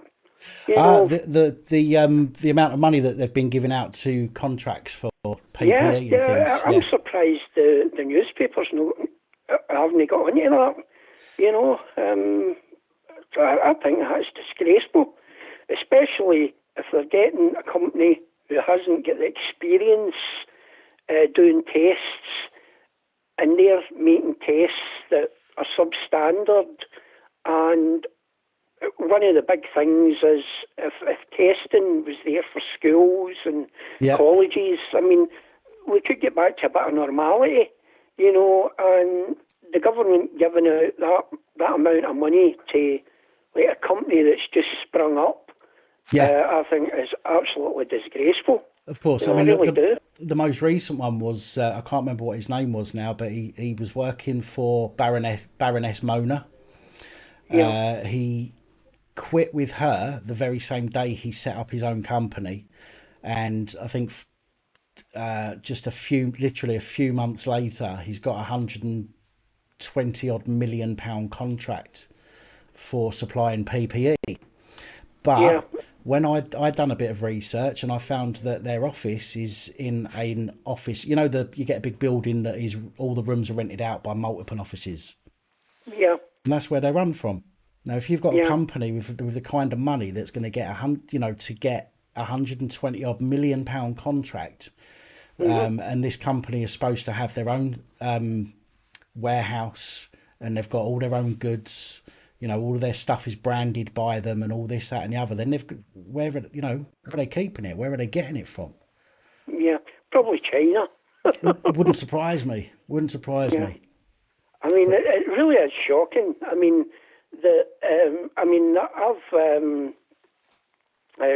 my name's Alan, by the way. On I normally comment on what's photography, light and magic is my channel. And it was when you said that last week about that, I thought, I was telling the wife, and I've always been, up until now, a believer in wearing masks and whatever. But, I mean, Glasgow's now supposed to be the epicentre in Scotland, and I thought we were heading for a lockdown. Yeah. And, I mean, the main problem is the testing, and I think if they're getting substandard tests and it's showing false positives, I mean, see it's showing 10,000 cases a week, say, if they're half of them are false positives, it's not showing. I think it's more than half. I think it's more than half that are actually coming up incorrect, to be fair. I think the greatest thing they could do is get somebody to replace Hancock. I think we need to replace the lot, in my opinion. I mean, I'm not a political person. If you've watched the channel for any amount of time, you'll know that I'm not a political person. And I think that helps me because I can then report on anybody from any party, from any side, impartially. Or at least I try to be, and I hope that I come across that way. So I try not to... I try not to sort of lean towards anybody in that respect. Yeah. But I personally think the whole lot need gone. I said it earlier, what they need to, or what they should have done right at the very beginning when they realised that there's a virus that is potentially deadly, as they said initially. They should have shut the country down completely, borders, nobody in, nobody out. If they'd have done that for 3 weeks, I think people would have gone, at the very beginning, people would have gone, okay. And I think people would have done what the government asked them to do. Social distance, stay away from each other, that kind of stuff, yeah? I think they'd have done that for a few weeks and then we'd have been able to manage it. But they just didn't. They just carried on letting people in, and even now they're still letting people in to the country. And there is a massive lack of testing of people coming into the country, and they're being let off to go and do what they want to do. Anybody else that comes into the country, and I am talking about people that are coming in at Dover, by the way, illegally. So I just want to make that clear, so people don't think that I'm trying to hide what I'm talking about. So there's people coming into the country not through the correct channels. They're being let into the country, jumped on a bus, off they go somewhere, and then they're being allowed to go and do what they want. But yet we, as citizens of this country, we are the ones that are getting the blame for everything. Yeah. Do you know what I mean? So, and I think that's wrong. I think it's out of order, and the government really need to do something about that, because it's, as far as I'm concerned, it's their fault for failing to act in the first place. It's certainly not our fault. Because it's dragged on for so long, and more and more people are getting pissed off with what the government are doing and saying, more people are starting to defy the government. If they'd have done it right at the beginning and said, right, 3 weeks, no one in, no one out. If you're here and you're from somewhere else, tough, you stay here. If you're from here but you are somewhere else, tough, you stay there. Right? And everybody locked down. I think this could have been dealt with much, much quicker, and I think we'd be out of it by now. So, but, you know, unfortunately, you know, people that have to live this life aren't the ones that are running the country. The ones running the country are the ones that have had a bit of a privileged life, and don't understand what it's like for the rest of us, as much as they like to pretend they do. I mean, like yourself, I've got mental health issues, you know, and must have been about 12 years ago, I ended up, I had a bad lung infection, and it got outside the lungs and went through my body. Right. And like this COVID long hauler thing, I've had serious health issues from that. And it's not just going to be the people that get COVID. I mean, like, unfortunately, a lot of them are dying, but it's the people that get it and then end up with the health issues after it. And a lot of them are getting like phantom pains, seizures, a lot of stuff that's going to take a lot of money for the national health system to treat. Yeah. And, you know, the main way out of this is good testing. And if you know who's got it and who hasn't got it, the people that hasn't got it can go on with their lives, and the people that has got it, give them the care that they need. Instead of the government giving millions of pounds to companies that just haven't got the knowledge and it's just some pal of the government. You know, I mean, I think that's... I mean, I still can't get my head around that one, why they're getting away with it. Yeah. You know, and I mean, I've always been somebody that didn't really have anything to do with politics. But what the coronavirus has showed is how bad governments actually are. Because if you look at the governments all around the world, they're all the same. You know, and it's sad that. And I think that if this is something we're going to have to live with, I think they need to get themselves sorted out and get a connection with the police, and it's not going to get any better, you know. But anyway, I'll let you go, Dan, and let somebody else go on. I just thought I'd phone up and thank you. And no, it's very nice of you. I appreciate it, and thank you for calling. Your work's really, really appreciated. Thank you. I'm glad you enjoy it. Right, I'll let you go. Okay. Okay. Take care. Right. Bye. Thank you. Bye bye now.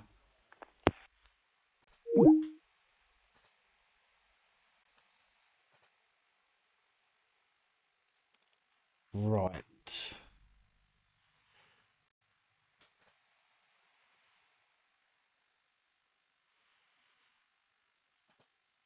Right, I've just put myself on Do Not Disturb for a minute. I'm hoping that stops the phone ringing at the moment, because it'll give me a chance to talk to some of you in the comments that I've been ignoring. So yeah. I don't even know if that's going to work or not, but we'll see. So, what have I missed? What have I missed?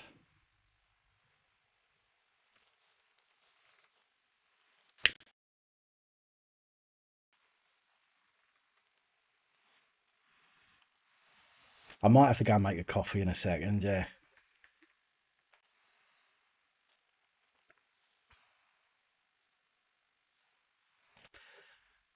Listen, I just want to say as well, by the way, thank you everybody for those of you that have rung in. Thank you. I've really enjoyed chatting with you. And tell you what, while we're doing that, let's take that off the screen while talking. But I'm really glad that that's worked. and seems to be working out quite well. Remember, this is... No, it's still ringing.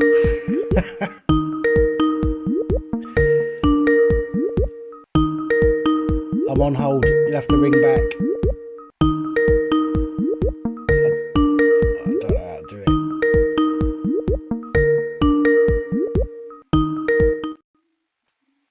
Oh, that's how we do it. Can you still hear me?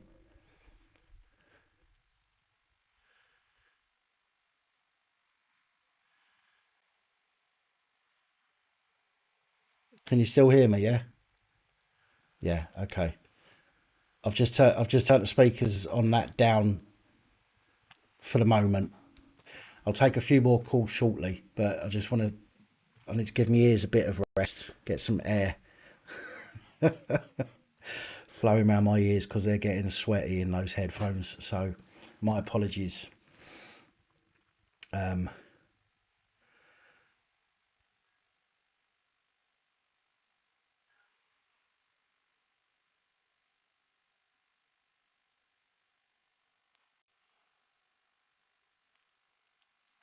Right. Well, so what's happening? What have I missed? What have I missed?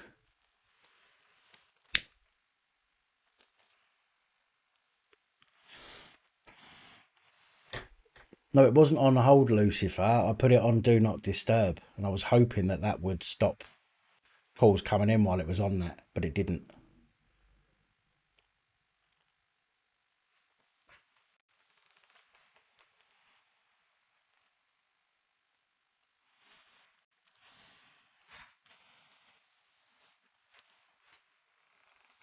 Right. Molly knows what my limits are when it comes to free speech, and I will always stand by people having their free speech, absolutely. But if it becomes abusive, if it turns into discussing anything criminal, which will get the channel in trouble, or if it becomes a targeted on somebody, then those are the reasons why people might be muted or kicked out. Anything else? Opinions? No problems at all. Absolutely. Even if they're strange or even if they're completely against other people's opinions, you are completely within your rights to have those opinions. But unfortunately, there is some limits that I have to take because I have to protect the channel.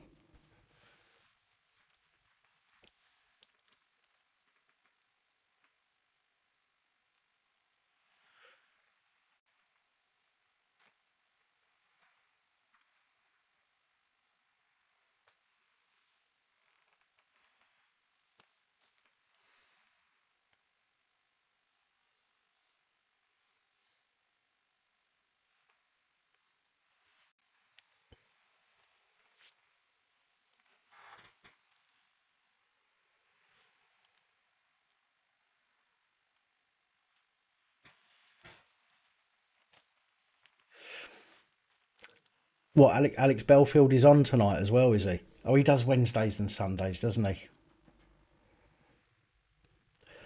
I would love to get some police on. I would love to have some whistleblowers or, you know, people that know me through the channel, people that I've dealt with personally from this channel will know that I will never divulge anything that they've told me unless I've got explicit permission to do so. I will always protect people that tell me stuff. If there's anybody that wants to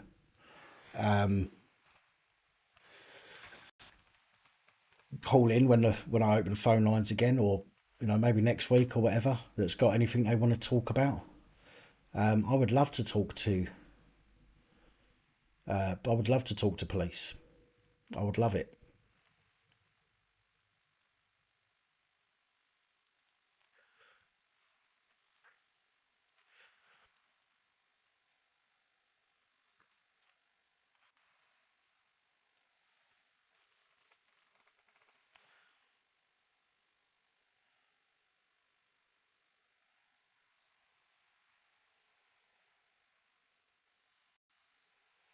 Oh, he pulled his show over after 52 minutes over a disagreement.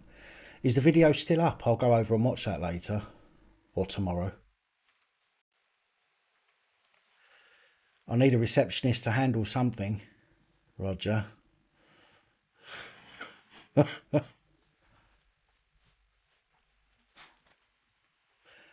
Hiya, King. How you doing?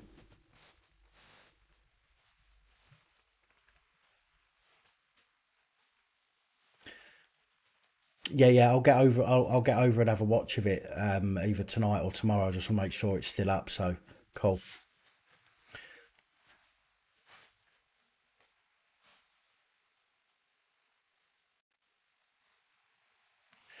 Well, it's slightly different, Vic. Talking to cops and talking to people to whistleblowers and stuff like that is a bit different.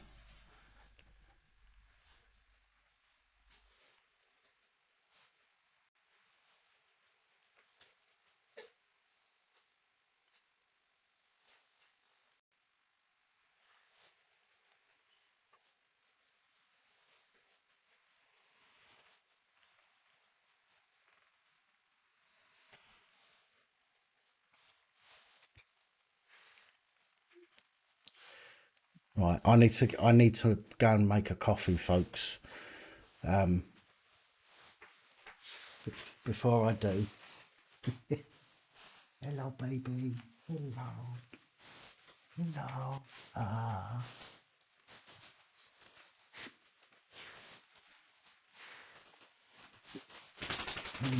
Hello. Oh, yeah, I know. I know. Okay. Daisy's turn. This is my baby Daisy. Hello.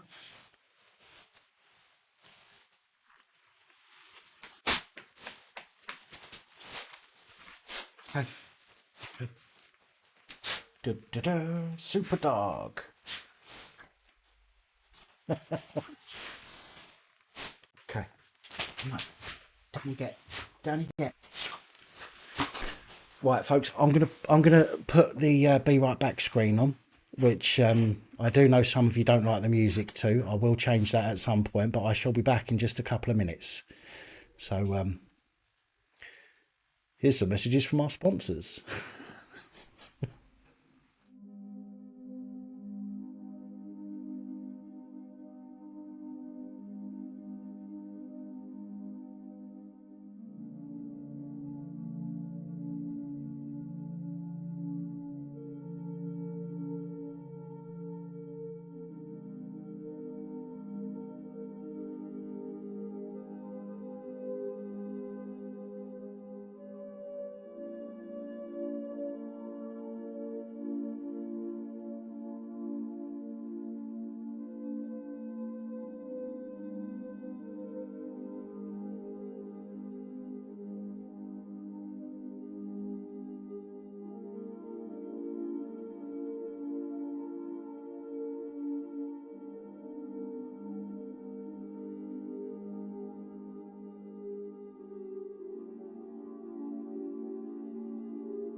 back. Do you know what I need to do? I need to get some adverts tonight to put in there. So when I go and make me coffee, I'll put some adverts on, get paid. As soon as YouTube doesn't like paying me.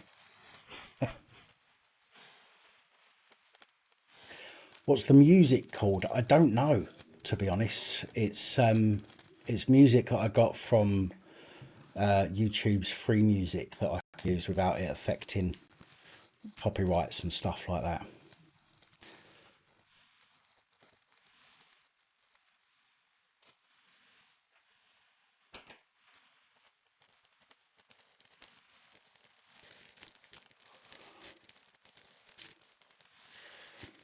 That's not a bad idea, that Psycho's missus. I should do, shouldn't I? Yeah, that is a bloody good idea.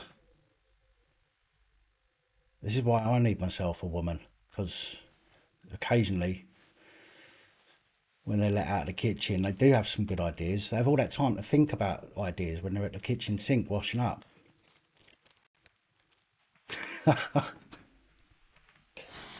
I can see my subscriber count dropping out now.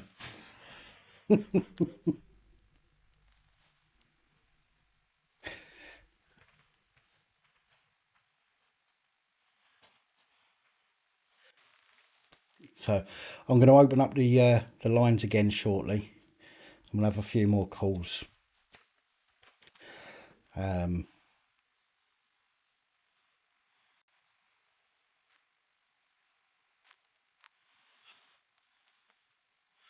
I'll get another few minutes yet, and then we'll open that up. And if anyone wants to call in,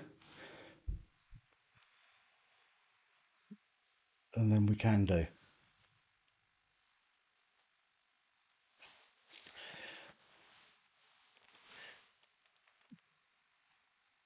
Yeah, Molly, if I'm going to do that, if it's going to be Pap's sex line, I've got to get really close to the microphone and I've got to talk with a bit of a deeper voice. So, what am I wearing? Wouldn't you like to know?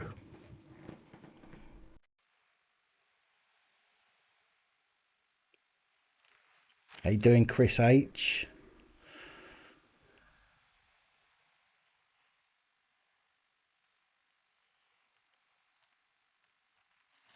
Spliffhound, right? There is, listen, because of YouTube, they have a terms of service, don't they? Sometimes we have to limit what people say, and that's why I say if it's targeted, if it's overly abusive towards somebody, I have to look after the channel. I can't allow somebody to lose the channel for me because they've said something or done something in the chat. Now, most of the mods, some of them are new, but most of them, especially Molly, who was one of the first, she knows what the limits are for me, what I will allow and what I won't allow. But it's not about refusing somebody free speech. I have to protect this channel. So sometimes I have to knock it on the head, or knock people on the head and say enough's enough.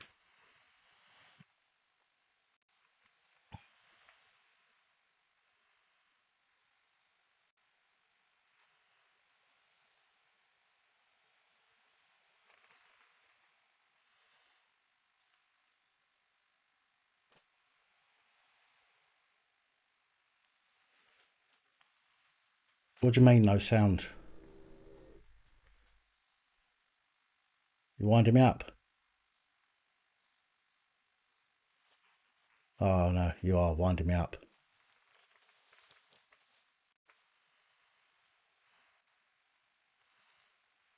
Okay, but you're back in now though, aren't you, Spliffhound? So let's move on. Do you know what I mean? Let's move on. You've been allowed back in, so what's the point to keep going over the same thing? Let's just move on.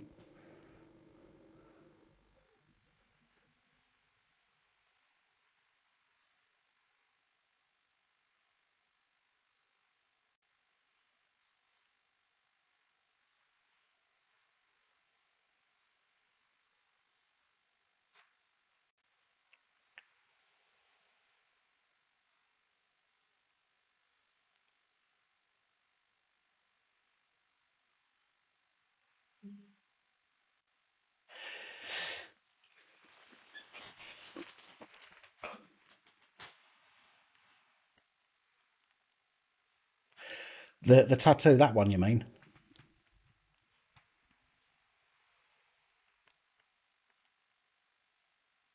That's what it is.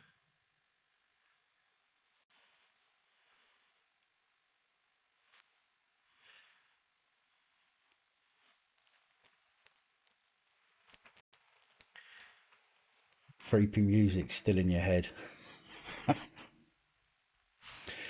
It took about 2.5 hours. I've got to go back on Tuesday, I think. What's the date today? 18, 20. When have I gone back? Oh, on the 20th. Tuesday. I've got to go back on Tuesday and have it touched up on the sides here. But yeah, it's the start of what's going to be a sleeve.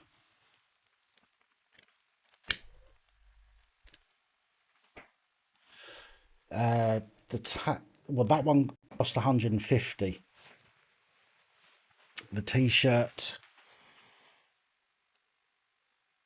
That's the t-shirt. Why does it look like there's a checkerboard across the screen? That's really weird. Did I cry? Like a baby. No, Brummy. I'll be opening the phone lines again in a moment.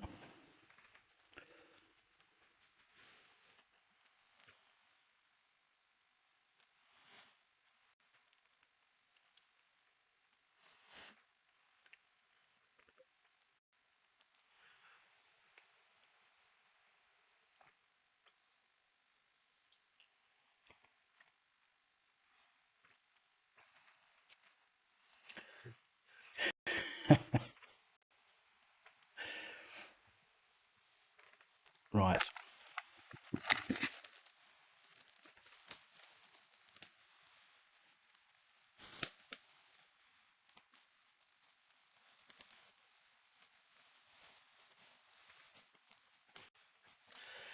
I used to have a knuckle tattoo, double D, but I kept knocking it on the toilet seat and it wore it away.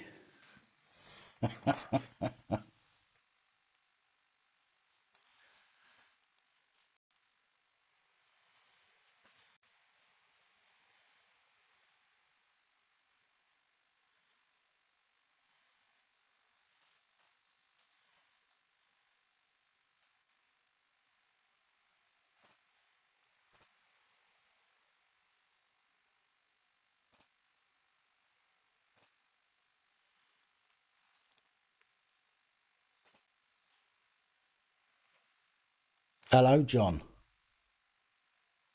You joined the Union of Journalists this week.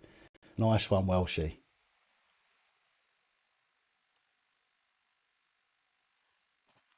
Right. There we go. Lines are now open. 01519 528 9590.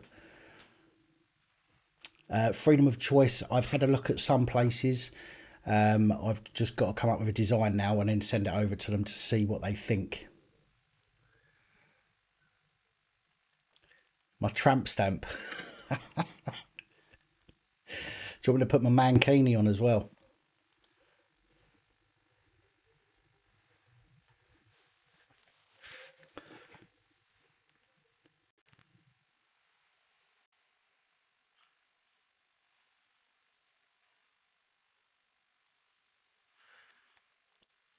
The best way to remove a tag? What do you mean a tag? What, you mean like a skin tag?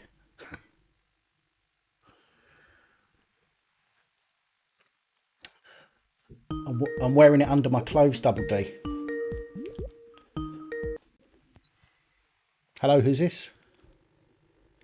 That's Welshie. How you doing? Hello, Welshie. How are you, mate? Yeah, not bad, man. You good? Yeah, I'm all good, my man. All good. So you've just joined the Union of Journalists? Yeah, it's not the more common one. It's called the English Workers Union, and it's the EPA. So it's the English Press Association. And okay, cool. It's a new union, and they, shall we say,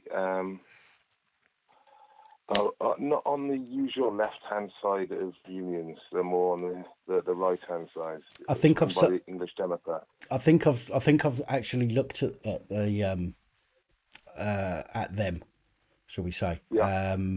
I was doing some research a little while ago. They're quite new, aren't they? They've not been running for long, if I remember rightly. No. And they're actually about freedom of speech rather than, just being allowed to say what they're told to say. Yeah.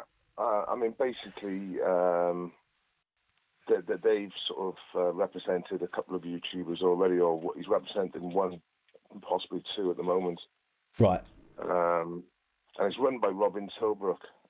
So if you Google his name, you'll find he's a really big solicitor barrister. Got a law school as well. So cool, man. Yeah, I'll check that out a bit more. It'd be handy to get into something like that myself. I've done it obviously to do with, I think you'll get for COVID reasons as well, you know. Yeah. Because obviously I'm out and about more often now, so obviously I want to be when I'm going out on a COVID related story, I can because I'm a member of a union now, I can actually go out and about. Yeah, absolutely. Fair play, my man. So what's so you still down in Dover? Is it Dover you're down at? No. Or... Yeah, I came back about 3 hours ago. Ah, right, okay. Was you there? Was you with Active when the police came in? Yeah. I went with Active and stuff, but I went down with Rev Simon sideways. Really, we sort of done our sort of own thing in the end. Right. But the business as usual down Dover. You know, coaches, thousands and tens of thousands of pounds a day, hundreds of £1,000s a week. Hotels, yeah. Madness, business isn't as it? usual down there. Yeah. Absolutely crazy. crazy. It's nice. I don't really want to talk about it, but nice to see you've changed the show a little bit and you've got a bit of interactive with your subs. Well, it's taken me about 2 weeks to actually get it to this point now, because it's just been a nightmare trying to get this thing set up and working properly. Trying to follow tutorials on YouTube that are like 7 years out of date. It's been a bloody nightmare, but I'm so glad that I've managed to get it up and running. I think it's really going to help change a little bit or add a bit more dimension to the live streams. Yeah, and that's just to see someone in the chat. I can't ever consider Edwinson. Yes, it is me in the chat, and everything's cool. Yeah, but it's good. It's good that you've done this. But obviously, you get all characters on here now. Then don't you? You know what I mean? Yes. That's the Yes. job. I just have. Well, if you start getting some of the how should we say it, the undesirables, I can soon cut them off. Yeah. What I want to know, and I'm sure your subs want to know, are we going to see you out on the road soon? I hope so. I'm in the process of trying to move back down south. Now, I had a property was that came up this morning. I've emailed them. It's a little bungalow right near my mum and dad. It's literally about 5 minutes walk from my mum and dad, which is going to be great because I've not seen them. I've only... You could do with a 15-minute walk to your mum and dad. I'll tell you what, if I stand up and turn sideways, you'll see I could do with a 50-minute walk to my mum and dad's. Yeah, I can't talk, mate. I stopped racing my go-kart competitively because I was 15 kilos overweight. Oh dear. Oh God. So, yeah. Well, there we go. It's good to see, mate. I think I'll leave you to it. No worries. Short and sweet. No problem. It's nice to speak to you. Yeah, mate. It is nice to speak to you, mate, and it's good to see you chirpy as well, and everything's cushy. Well, seems to be. Hope it is. Getting there. Good. And another one. I've had a chat with what's his name now? Spliffhound for ages on here. Spliffhound, yeah. I didn't tell you that. He's down again. I don't know what he's done this time. But anyway, I mean, I've got no problem with him slagging me off for supporting Trump. if it's Trump or Biden, I'm sorry, it's like not really a decision, is it? Well, no, look, I don't care if somebody's got a different opinion. I mean, you've just said it yourself. The exact words you just used was slagging you off. Okay, I don't mind if somebody turns around and says to somebody, "Oh, well, why do you support them?" Why, and they want to discuss it. But if it's a case of slagging somebody off for their opinion, yeah, but I don't care anyway. But it's then, funny though, it's like, but the choice is Trump or Biden. I do care though, Welshie. That's the thing. I do care. Yeah. Everybody should be allowed their opinion, and nobody should be slagged off for having their opinion. You either discuss it as adults, or you don't talk about it at all. So. Yeah, he just had a bit of a compulsive order as well, and he just kept on going. Yeah, they're both puppets. But between the two of them, I know which one I pick. But there we go. I'll leave it to it, and I hope someone else brings you back up. You take it easy, man. I'll speak to you soon. You take care, mate. Look after yourself. And you, mate. All the Cheers, best. man. Bye, bye, bye, bye.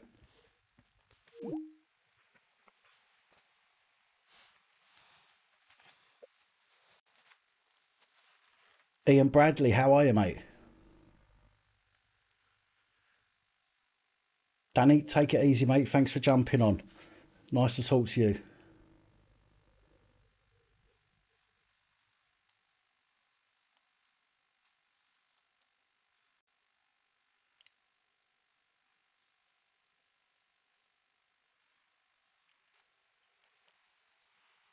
Yeah, come on, there's got to be some police watching this. Come on, there must be one of you out on patrol, sitting in your car on your own, watching YouTube. Give us a ring. Let's see what you got to say. Let's have a discussion. Shh.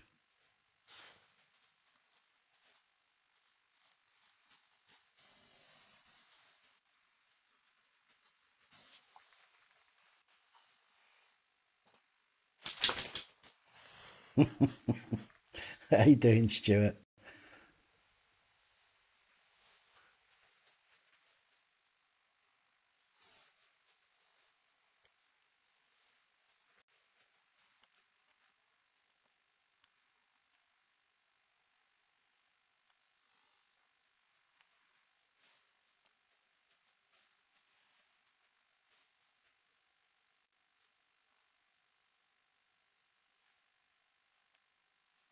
Athelstan, how you doing? Do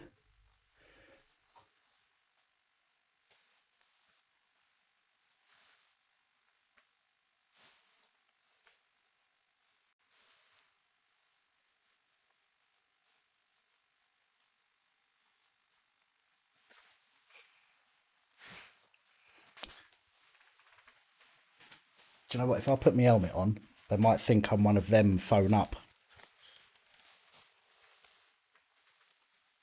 Let's put my helmet on. They might get some police watching, think I'm one of them, and give us a ring.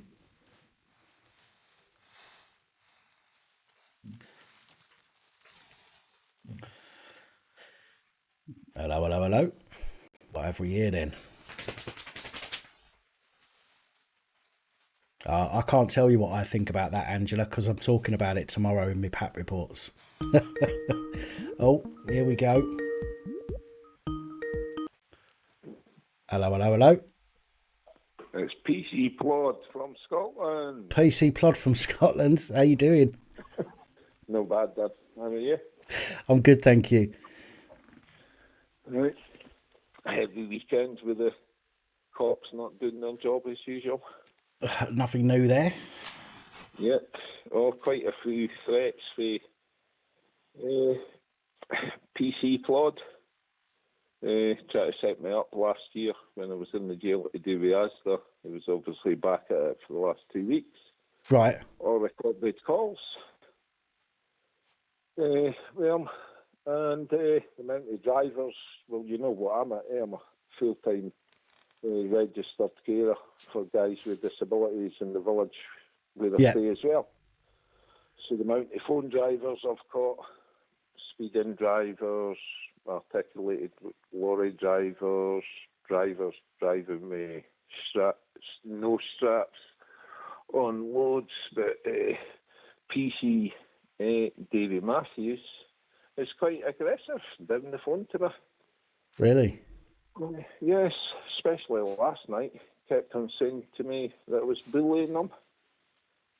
So he obviously tells me that he's untouchable. He only thinks he is. But he did actually name quite high-ranking police officers that aren't actually doing their job, as well as MSP Ian Gray letting me down and everybody else. So the police are there to actually do their job, aren't they, Dan? And you've got that recorded, have you? Oh yes, Yeah. aye. I know that's a silly question, but yeah. Yes, you better Brilliant. believe I have. And my partner actually, her nephew actually got stabbed 7 times on Thursday. Oh, so, Jesus. PC Plod, that's actually been quite a naughty boy, actually knows like my partner's sister really well, and our other sister, because they do a lot of sort of like working at homes, you know, to do with sort of homeless people and stuff like that. Right. You know, so he did mention her actually a couple of weeks back, her sister. You know, so her son's actually been in a reduced coma. They just actually brought him out of coma. Somebody from the Salvation Army in Edinburgh, some obviously person with mental health issues and drugs, obviously stabbed Stephen and someone else, but Stephen obviously got stabbed 7 times. So he's been in a reduced coma. They've actually just brought him out of the coma yesterday. So that's what we've been dealing with. So you'd think PC superhero, PC Davy Matthews, seeing that he brought Angie, my sister-in-law, into the conversation and known her really well. But PC Davy Matthews, when I spoke to him about 2 years ago, and he tried to set me up, I asked him how his daughter was doing, but in a recorded call, when he was actually trying to be smart with me. Right. But he told me he didn't have a daughter, but we all know that he's got a daughter because he used to be in the CID, right? And there's 4 of them. Well, what was happening, Dan, was superhero cop, dirty scum cop, actually, was having sex, you know, with vulnerable domestic abuse cases. Well, that's nothing unusual at the moment, is it? There's more and more of them coming up. He actually got one of these ladies pregnant, and he's got a daughter to her. And PC Plod and his colleagues actually got shifted into different areas and taken out the CID, right, for, obviously, how could you say, interfering with, you know, women that are actually vulnerable. Right, yeah. And under domestic abuse cases. But the police are actually meant to be there to protect these guys, aren't they? The what, sorry? You know, I'm saying the police are meant to be there to protect these guys, not take advantage of them. Oh, of course. But I mean, I've said it if you've watched any of my reports in the last couple of weeks, I've said it a few times. It seems that there are, not all of them, because clearly not all the police are up to things with vulnerable women, but there seems to be a section of the police that seem to enjoy the fact that a woman is broken, that a woman has these problems, and I don't know whether it's because it makes them feel like they've got some kind of power over them or what. I just don't get it. I just don't understand it. But they just seem to be after these vulnerable women all the time, and it's disgusting, genuinely. Well, look at the dogger that I discovered there, Chief Superintendent Gareth Blair, you know, kind of Edinburgh Sheriff Court, getting caught for dogging in the parking right. Yeah. You know, so how did, when members of the public phone up the police and say that there's people dogging in a parking right? Yeah. Right. So two cops go up and tap on the window. Then we've got obviously Chief Superintendent Gareth. That's right. Now, but they get told to walk away. Okay, so you know if that was me or you or anybody else, you'd have been ripped out that vehicle. Oh God, of course, yeah. Right. So why did the newspapers obviously find out about it 2 months later? And obviously Chief Superintendent Gareth Blair is actually on a golfing holiday abroad. and he gets hauled back to Scotland, okay, and he gets suspended. But shouldn't have been suspended when that actually happened, you know, kind of steady. Well, 2 months see, later, they're supposed to, aren't they? But if you look at things like, for example, and I use this one quite a lot, William Sampson, the South Yorkshire police constable that smashed that kid round the head with his baton. Now, it took him, in fact, I don't even think he's suspended yet, and it's been about 7 months now. Right? Yeah. He was taken off of active duty and put in the police station. He was working a desk job for a while. But you know, it was only last month that they turned around and said the investigation had been complete. They'd sent the paperwork back to North Yorkshire Police or South Yorkshire Police, and it's down to them whether they release any information. And they've not released any information yet. And as far as I know, he's still working. But this is what, you know, they don't, as you rightly said, right? If it's one of us, we would be, you know, we'd be buggered. They'd do what they can. They'd probably even tell our employers what we've done so that we get the sack. But for them, obviously, as per normal, they protect each other and they back each other up. And that's one of the worst problems that the police have got, is the fact that nobody speaks out when they see a bad copper. Like me. So could I ask you a question on the Dogger? Right, Chief Superintendent Gareth Blair. Go on. Right. So, pleads not guilty for dogging in the parking right. You don't kind of parking right car park. I think I actually got that wrong, because there's actually a hotel attached to that parking right. But it was reported there was members of the public had stated that they'd seen that vehicle bouncing up and down 6 or 7 times. Well, there was a couple of people drove past, I believe, and they saw what was going on. The car park's covered by CCTV. Right. Okay, so if that was the case, surely they'd have went through the CCTV, you know, to check. Yeah, you would have thought so, yeah. And Ken, seen as a high-ranking cop, and it was a defender, you'd think his vehicle would be trackered as well, you know. But why did he obviously get suspended at the time, and obviously going on holiday and stuff? But he pleaded not guilty, right, obviously this year by letter. I think it was January that he pled not guilty. But why was he not sacked? Because why was he actually allowed to resign? We ken this happens all the time, right, that they actually resign.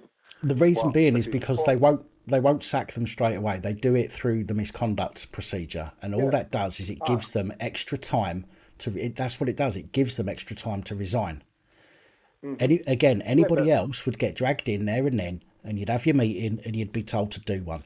With the police, they say, right, we'll have to do a misconduct hearing, and that could take months. And during that time, the Fed rep turns around and says to the constable, right, the best thing for you to do is to resign, gets to save your pension, you know, and that's what they do. That's why so many resign. Yeah, but see, then, you know, Ken, obviously in England they're called judges, but in Scotland they're like sheriff and judges. The judges are for like high courts, but obviously they're called sheriffs, you know, for like the sheriff court in Edinburgh. Ken, but, you know, Sheriff Adrian Cottam, you know, Ken, he stated in his summing up, you know, in the case that it was indecency in a public place. Yeah. You know, Ken, so when I covered this trial at the sheriff court in Edinburgh, you know, and I was quite shocked that Sheriff Adrian Cottam done him with a breach of the peace. You know, Ken, because you get put on the sex offenders register for urinating in a public place. Right, okay. You know, Ken, but if he's dogging, and he states quite clearly, okay, that it's obviously indecency in a public place. You know, Ken, so that's what he should actually got charged with in a court of law, you know, Ken, for justice. Yeah. You know, Ken, that's what it's about, justice, yeah? So if the sheriff sitting behind a bench, probably on a big fucking dildo, excuse the language, right, but, you know, Ken, if he states indecency in a public place, and that's what it should be, it shouldn't be a breach of the peace.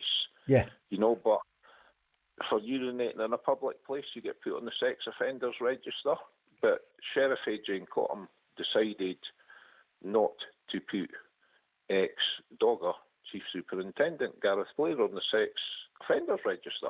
But again, this boils down to the fact that what they do is they say, well, they've given great service, and they've got an unblemished record or whatever it might be, and this is exactly the same as it. I've got a story tomorrow that's talking about a copper who has now been charged, okay, with an offence. I'm not going to go into what it is here because it's in tomorrow's report. He's been charged with an offence, but what he's been charged with, the offence he's been charged with, is the lowest form of that offence in law, when it's quite clear that his offence was several steps above that. And you'll see it in tomorrow's report. But this is what they do. It's all about helping each other out, even if they don't like them. They was a cop. They've worn the uniform. They've done their service, and even the courts look at them and go, well, you've done some good service. Very rarely does a judge turn around and say, well, you've done well at school, so we're not going to lock you up. You've done good. You've done good serving people tea and coffee at Costa, so we're not going to lock you up. It doesn't happen like that.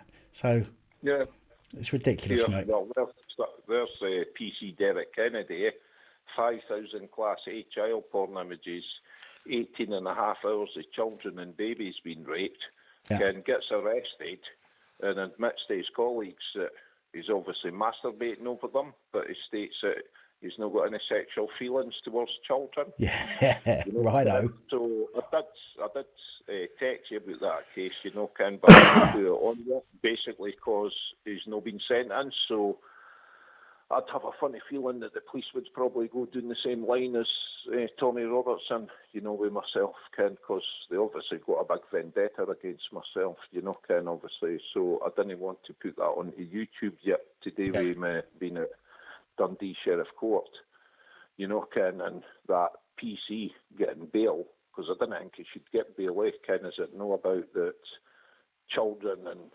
teenagers and stuff should actually be able to approach the police, but there's so many of them actually getting charged with child porn now, Ken. So see when a sheriff actually gives a cop bail for 5,000 Class A child porn images in 18 and a half hours of babies and children being raped, Ken, how sick can you actually get? I know. Is that sheriff actually not meant to sit there and go, well, we've got to actually show an example that the public have got to have faith, and that children and teenagers should actually be able to approach police.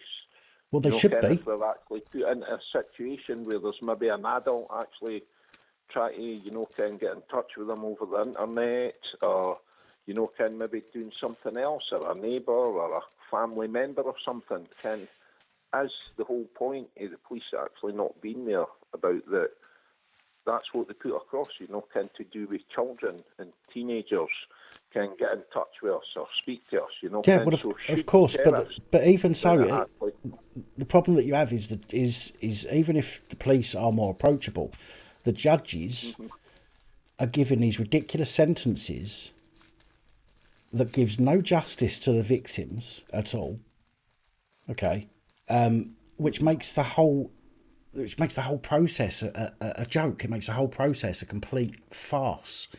So even if the police were doing what they're supposed to do, even if the police were impartial and caring and, all the rest of the Pelian principles, it gets to court and the court turns around and goes, let's give them a bit of rehabilitation. Fuck it.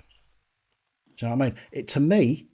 To me personally, it seems as though they're trying to either, number one, make it not worth reporting, or number two, it's almost as if they're trying to set a precedent for when, dare I say it, some high-ranking people get caught. Yeah.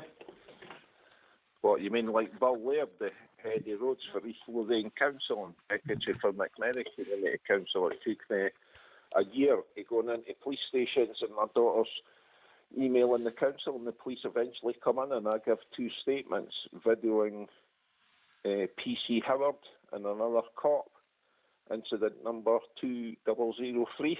So I give two statements. Bill Laird, the head of roads for East Lothian Council and secretary for McMenny Community Council, is charged for distributing child porn, extreme porn, and beastling to do with animals the next again day.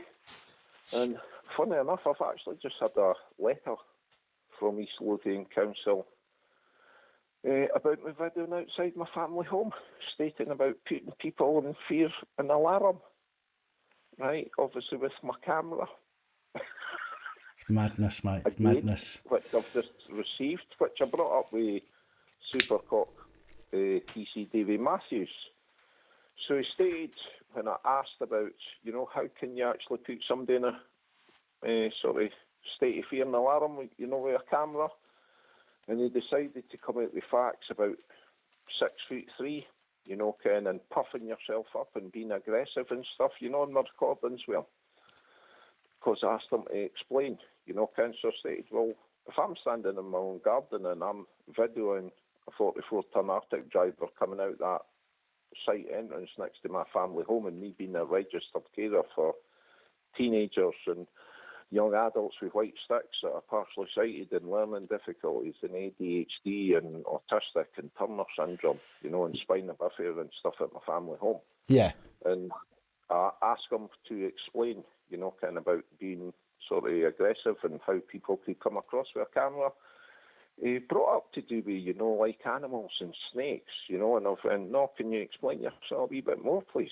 And he stated about, how snakes puff themselves up and stuff like that. What snakes and animals actually got to do with somebody filming in a public place, which I couldn't understand. Could you maybe give some inlight into PC Davy Matthews' statements to do with snakes puffing themselves up and people being 6'3"? Because I'm not 6'3", Dan. I'm actually 6'1". Ken, what I mean? So I actually thought that he was actually, making comments at myself. But filming in a public place is lawful, isn't it? Of course it is. Of course it is. Ken, but if you're actually filming people using mobile phones, Ken, when they're driving and shouting and swearing at you, Ken, and that's what I actually stated to him. So one of my neighbours, Ken, is quite aggressive. And when I tried to explain to him what I was actually doing in videoing, and I was just walking one of my dogs because she's waiting to be operated on, one of my wild mountain bear dogs. Right. So she's got to obviously be lead walked, right? And I'm videoing obviously outside my house. This guy passes obviously in a vehicle. He jumps out, starts shouting and swearing at me, going, "This is a fucking private fucking road. What are you doing filming me?" And I went, "Well, I can film anybody that I want, Ken, but you're coming across quite aggressive. Do you mind backing off because you're frightening my dog?" Then I turned around and stated to him, "Excuse me, see, when I videoed you a few months back, you stated to me that your best friend was a high-ranking cop, okay? And he told you that the Road Traffic Act didn't act outside my family home. Well, it does act outside my family home." And PC David Matthews decided to tell me, like 2.5 weeks ago, to do with this Road Traffic Act applying outside my family home. Well, you know all about it anyway. So how the police have told us for 23 years that the Road Traffic Act didn't apply outside my family home, but it did. But they weren't doing anything. Right. Yeah. Right, so that's when I brought up to do with my lawyer putting in a complaint to Police Scotland and the head of road traffic being sent down stating that the Road Traffic Act did apply. Well, PC David Matthews 2 weeks ago decided to state, well, he's retired now, Ken, what I mean? And I went, well, why don't you go see your inspector? It was sitting in the meeting with MSP Ian Gray that we were recording. Yeah. And to do with closure notices of premises, that I was correct, Ken, using the Scottish Government laws since 2004. That if there's a continuous pattern. So see if I've actually got the head of the antisocial behaviour team from the council telling him MSP, a member of the Scottish Parliament, Ian Gray, right, that I'm correct, that they should be closing this guy's business.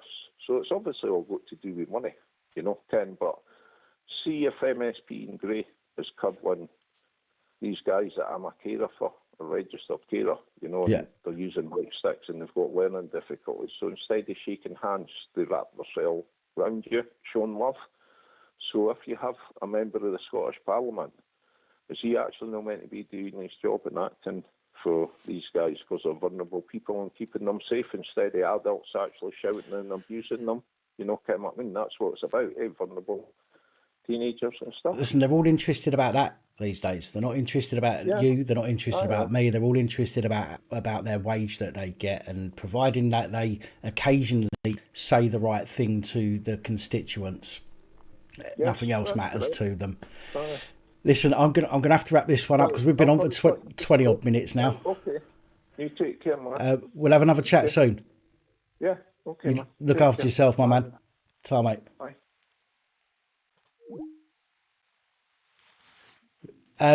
Holly, I've just seen that picture. Where was that left?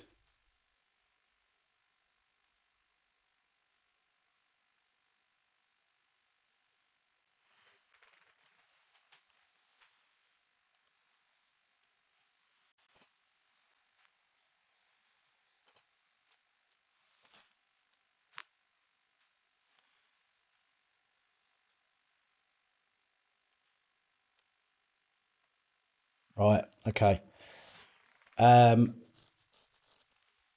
Remind me if you see a comment from that person on one of my videos, remind me, because I'm not going to have somebody like that getting involved in the community. They can do one. They can go and watch and comment on something else.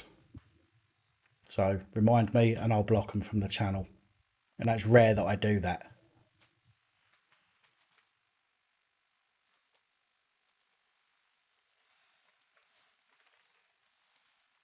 No, I mean, I'll block him. I'll block him from the channel, not just from the live stream.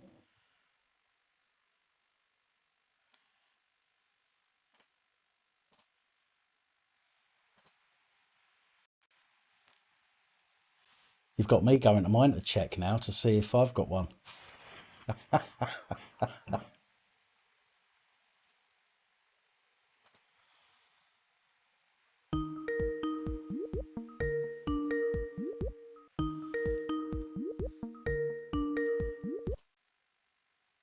Good evening. You're through to Pap.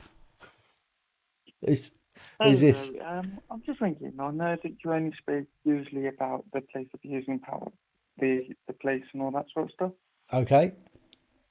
But what it was is I suffer with mental health issues, and I know this is quite close to your heart. Yeah.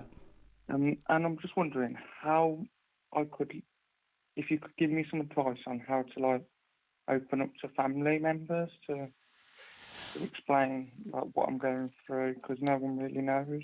Right. Do you know what? I had to do exactly this not so long ago. Okay. Now I've had depression.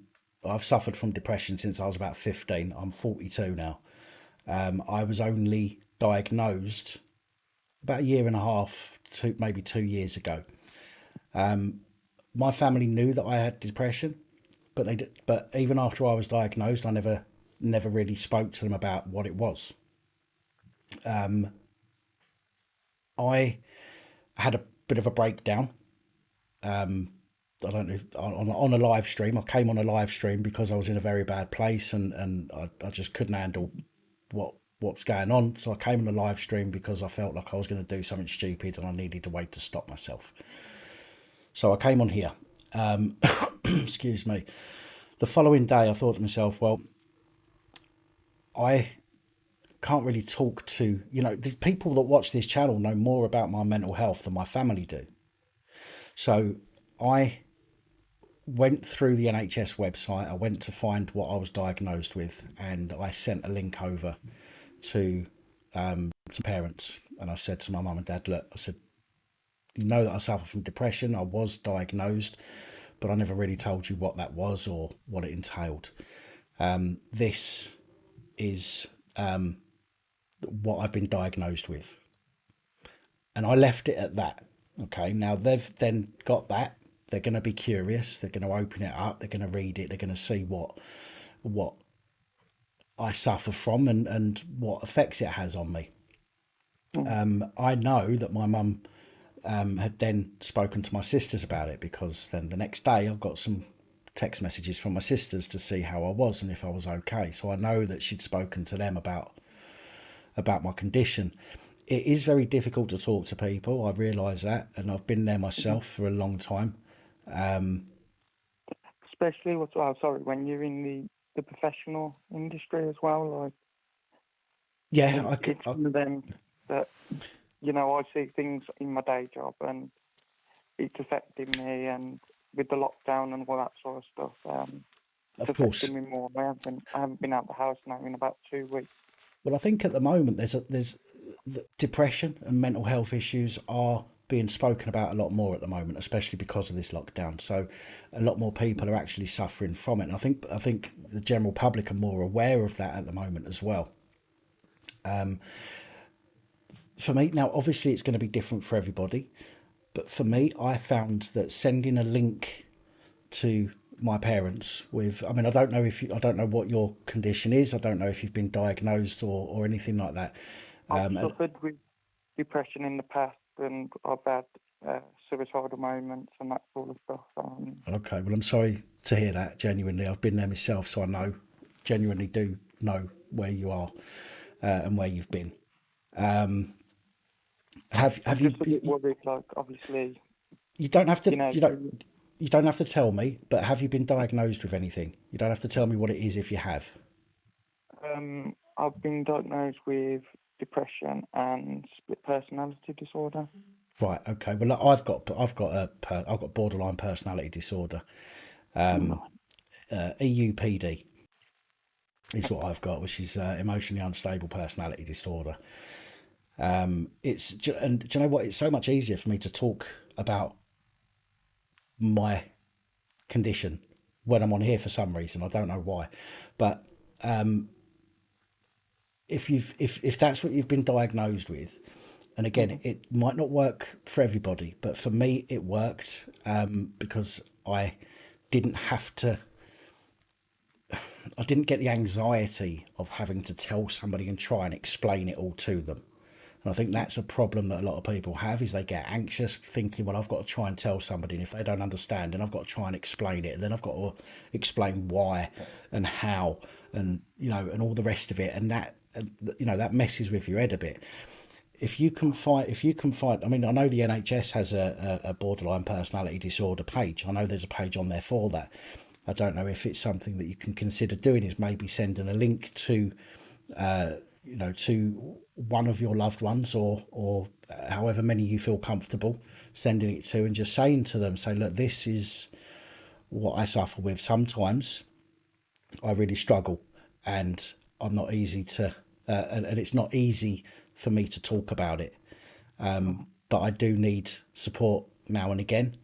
And this is why. And then when they read that, they're going to get an understanding for what you're going through, because it will explain what the symptoms are and what you'll be going through. And I think that will then open their eyes a little bit to what you're going to be suffering from. Because I'm just sort of worried, like, how, you know, where I've done things in the past, and, you know, I've done silly things in the past, and it's one of them, like, I'm getting to that point again where it's coming to the end of the road, if you like, you know. Because right, I'm tired of fighting. I'm tired of. I promise you, I've been there before, and I don't doubt I'm going to be there again at some point. I genuinely don't doubt that at all. But there are, well, you got, and this sounds really patronising, and I hate using these. I hate speaking in this way, because when somebody says it to me when I'm feeling down, it sounds like bollocks. I've got to tell you. I've got to be honest with you. But that's the problem with mental health. It doesn't matter what people tell you. They could tell you, you know, something that is going to fix you, but because your mind is playing games with you, you're not going to believe it. You're not going to listen. You're not going to take it all in. I think all I can say is first of all, don't feel, or try not to feel like you're alone. Okay, one of the things I want to do about this, with this community is make it a community. If somebody's feeling down, come in, let us know. We'll have a chat. Do you know what I mean? And we'll try and help each other out. It's not just for me. It's not just about calling the police out. This is a community, and that's why I do these Sunday live streams. And now I've got this set up with the phone calls as well, makes it a lot easier. But don't feel like you're alone. There are people out there. If anybody ever put a comment, can you contact, or if they emailed me or whatever and said I'm feeling crap, I would always spend some time and speak to that person. Okay. And that's just the way that I am, because I would like it to be done for me. Do you know what I mean? If I'm feeling like that. But people on the members of this channel, there's a core group of members that are genuinely really lovely people. And if and I know it's not the same because it's not personal contact with people, but sometimes it's so much easier to talk, like you are with me. It's so much easier to talk to people that you haven't got that personal connection with. Like if you was here in person, I probably wouldn't open up, but because exactly, it'd be really difficult. And, you don't know me, you can't sort of judge me. It's like, well, that's the way I look at it. I think to myself, well, it doesn't matter what they think of me. Do you know what I mean? Because I can just never have to talk to them again. But the people that are close to me, if they have a bad thought about me, I've got to deal with that for for a long period of time. I'd suggest this, and again, I know this isn't going to work for everybody, but I think that by sending them a link to something that explains your condition, you don't have to send it to everybody. Just send it to the closest person in your family that you're closest with, and just say to them, look, now and again I feel really crap, and this is why. I've been diagnosed with this, okay? And the chances are they'll go through that and they'll contact you and go, well, why do you feel like that? How comes you've got that? And then that opens that dialogue, because they're coming to you, and you haven't got to build that inertia to go to them first, if that makes sense. Yeah, because I blame myself sort of like for my nan passing, because obviously I was the one that sort of made her go to hospital. So she went to hospital. But the hospitals are generally the best place for people. So why would you blame yourself? Because she didn't want to go, but I sort of forced them because she was having. And did you think it was the right thing to do at the time? Yeah. Okay. Well, if you'd have done it knowing that it was a bad decision, and you sent her anyway, then obviously you'd have to deal with that. But if you've sent her there with good intentions because you cared for her, you didn't send her there to die. You sent her there to get better. So whatever happened after that is not on you. That's not on you at all. What everyone says, but it's me that says, if I didn't do it, would she still be here? But if you didn't do it, if she was ill, if that's why she went to hospital, if you didn't do it, she might have had a much worse end to her life. She might have been in pain. She might have been suffering while she wasn't in the hospital. So sending her to the hospital would have been the best thing to do, and anybody would have done that if their nan was not well and she needed hospital treatment. Everybody would have done that. So you did the right thing. It's definitely not on you. I'm not blaming myself. Well, you shouldn't blame yourself for doing what you thought was the right thing.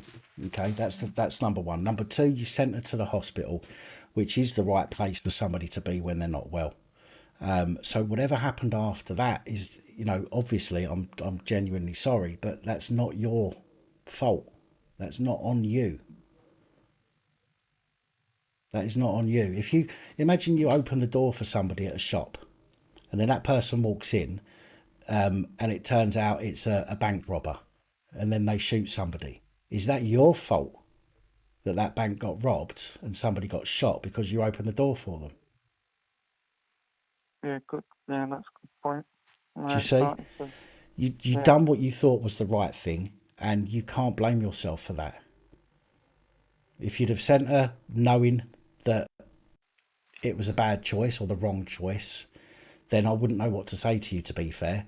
But you've sent her there with full good intentions, and unfortunately, if you sent her to hospital and she passed away, the chances are she probably would have passed away without going to hospital, and she probably would have passed away in some kind of discomfort, which would have been a lot worse for her. Yeah, she was in no pain when she was in the hospital. But... Was she in pain before she went to hospital? Yeah. Or was she in discomfort? She was in a lot of pain, and right. So there you go. So she was having mini stroke after mini stroke. So right, okay. So you've sent her to hospital. Her life has ended, but she's ended her life with a bit of dignity, and she's ended her life not in pain.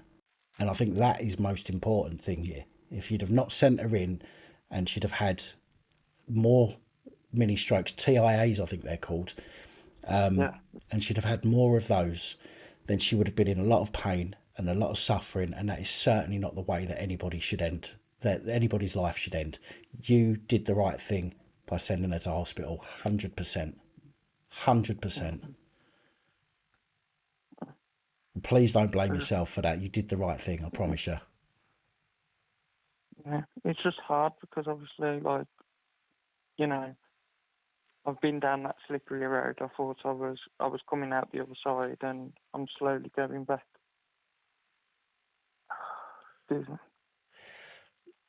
I think you do need to. I think you do need to let somebody know what you're going through.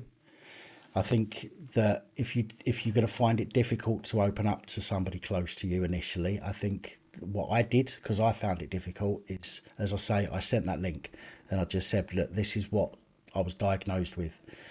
And then I know that my mum and dad have read it, or my mum would have read it and she'd have explained it to my dad. And I know that my mum's spoken to my sisters about it because they phoned me or tried texting me the following day. So I know for a fact that the word got around the family. But please don't feel like you're alone, and please don't blame yourself for doing what you've done, because you did the right thing. I promise you. Thank you. Okay. Yeah. I do have an email address in the description of the video. Okay. Now, I have to say that during the day, I'm usually tied up doing the reports. But if I get an email, if it's an important email, I will put off what I'm doing and I'll come and talk. If not, I will wait until the evening and I will reply. But if you need to speak and you want to email me, just email me, let me know who you are, let me know that we spoke on the phone. And if I can help you, then I will do. Thank you, Dan. All right. I can't promise I'll make everything better, because that's generally down to the way that you're thinking. Okay, you're the one that needs to make yourself better in that sense. But if I can offer some kind of shoulder or ear to chew, then I will do that. Okay. All right. Yeah. All right. Well, thank you for calling in, and thank you for being so honest with us. And I don't feel like I have, but I do hope that something I've said, might help you in some way. It's sort of just being able to, like, open up to someone who, like I say, who doesn't know me, can't judge me, sort of thing, and sort of get things off my chest that sometimes I can't get them off, because obviously all I get from family is no, it wasn't your fault. And then next breath, some of them are going, well, if you didn't send her, then, Well, that's nasty. That's not right. That's not right. I'm telling you now, and I promise you, you did the right thing. If she'd have stayed at home, she would have died, but she'd have been in pain. So would you rather have died without pain and without discomfort, or at home suffering? That's how it needs to be looked at. I'm sorry if that's a bit blunt, but that's how it has to be. It's true, isn't it? All right. Cheers, Dan. Okay. Well, thank you again for calling. Much appreciated. And it's nice to talk to you. Yeah, speak to you soon, mate. Take care. Ta-ra. Bye. Bye-bye. Bye.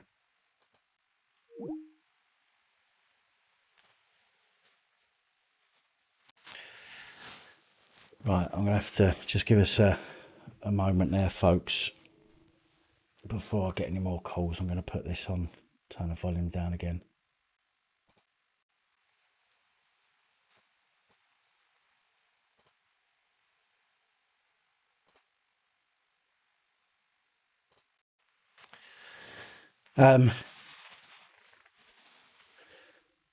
What a sad thing to be going through. I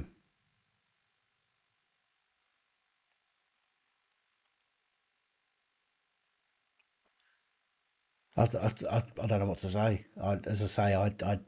I hope that something that I've said helps in some way. I don't. This is my mental health kicking in now. I don't feel like anything I've said would make much of a difference, but I hope that something that I've said will help you feel a little bit better. But I promise you, if you're still listening, I promise you that you did the right thing. 100,000,000% you did the right thing. And anybody that says different, they're saying it not to hurt you purposely, but they're saying it because they're hurt about what's happened. But they need to realise that had she stayed at home, that would have been far worse for her.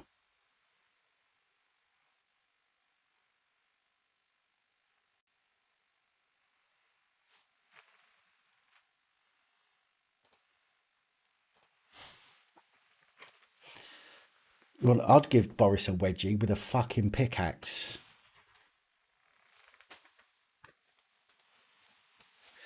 Constant limbo. It's the mental health thing. Like I was saying on the phone then, the problem is your head.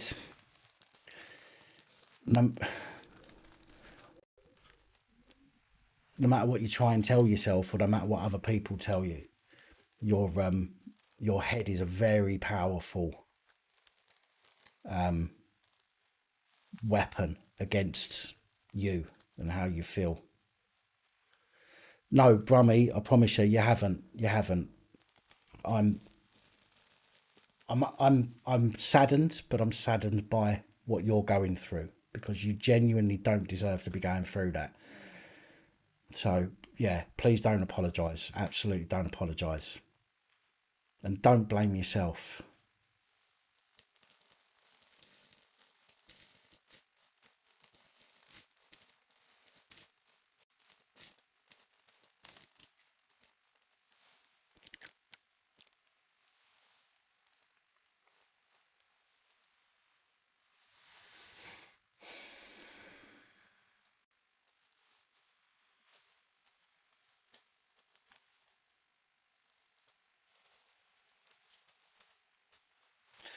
Do you know what, Constant Limbo? I had my ex.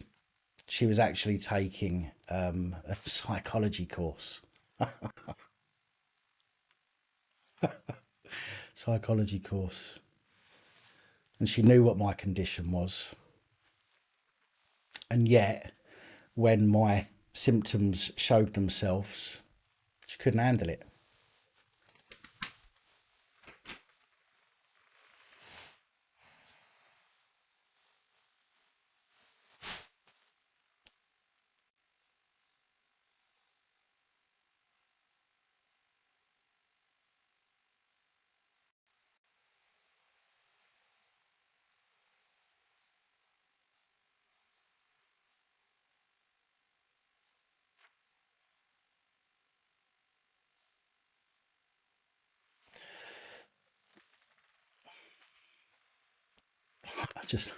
I just need a moment of calm. Let's take that off the screen for a minute.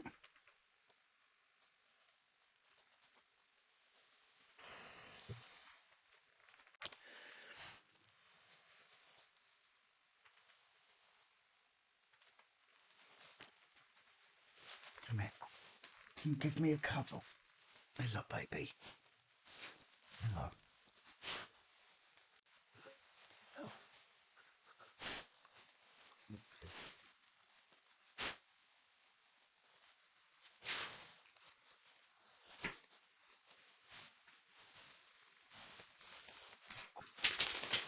Come on in. You as well.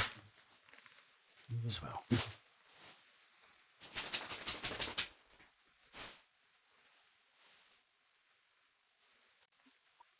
Brummy, you weren't taking up the line. There was nobody else trying to phone through while you was on anyway.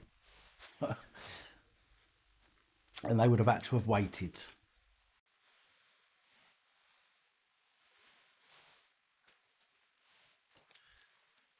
I hope it has. I hope it has helped a bit. I really do.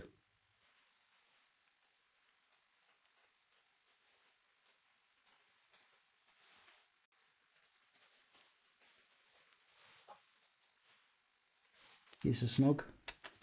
Don't pull away. Come on, down you get, please. No, no, no, no. Go away, go away, go away.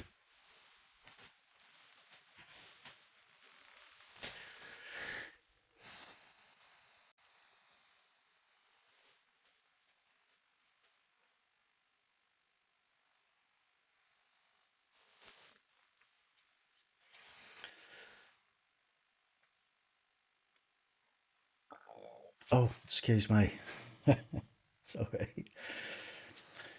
Had Huntington's together 8.5 years, 5 years ago. I'm sorry to hear that, old man. 18.5 years is a long time to be with somebody.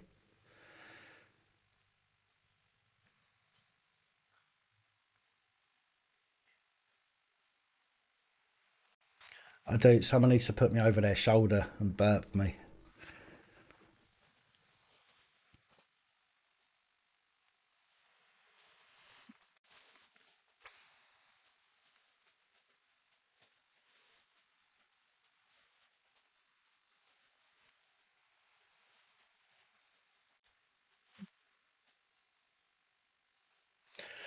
I think I have Sigma.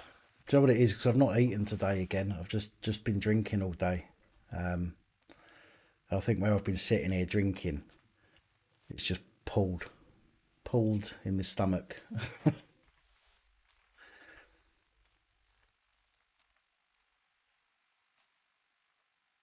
Brummy, can you see that what Angela's put?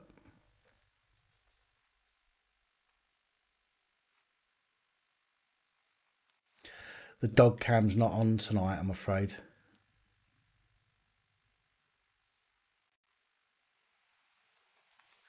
It will soon be Easter. It will soon be Christmas as well.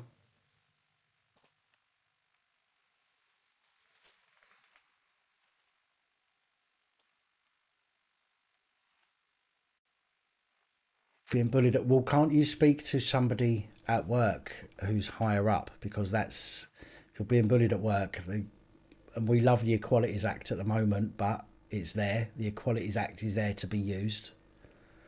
If people are bullying you at work because you have a hearing impairment, which is classed as a disability, then you need to take action on that. You need to speak to somebody. Oh, double D, it's not like I'm going to waste away.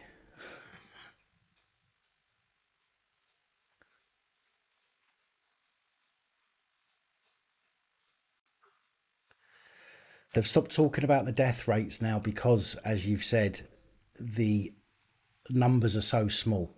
Who's going to be scared of a death rate of a few a day or whatever it is now? They can't lie anymore about the numbers of deaths because they've been outed as liars for it. So they have to use what they can that's got higher numbers.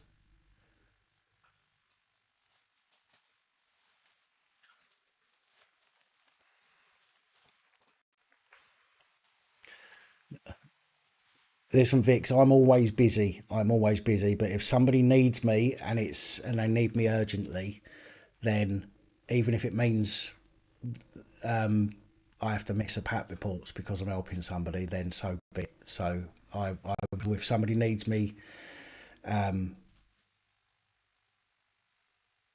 really needs me, then I'll do what I can to help them. But thank you.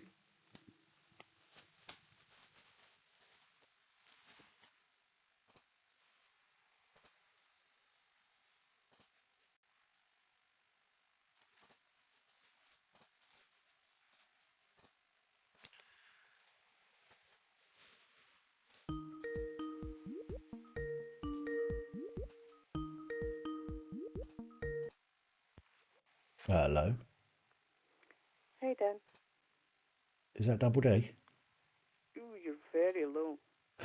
I need to turn up the volume, that's why. Oh God, where is it? Well, this should be a lot easier. Hello. Is that better? You're still very low. I can hardly hear you. Oh, I don't know why. Let's nip that up a little Anyway, bit.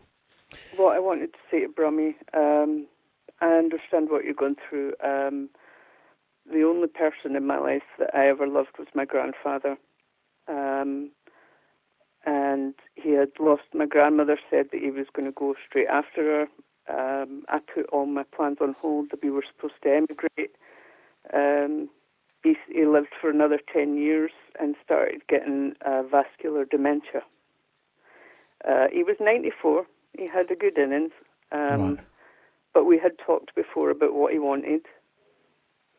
And he was a very proud man. I mean, this is a man who I watched walk the floor all night one night to pass stones because he wouldn't go to the hospital. Wow. He was just that kind of guy. Unfortunately, when he started getting dementia, he fell and broke his hip. Now, they do say when old people fall and break the hip, that's pretty much it. But because of my illnesses and the kids, I couldn't look after him, and I chose a nice home for him.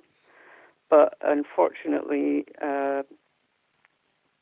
he dropped his fork one day when I was in visiting, and I had to feed him.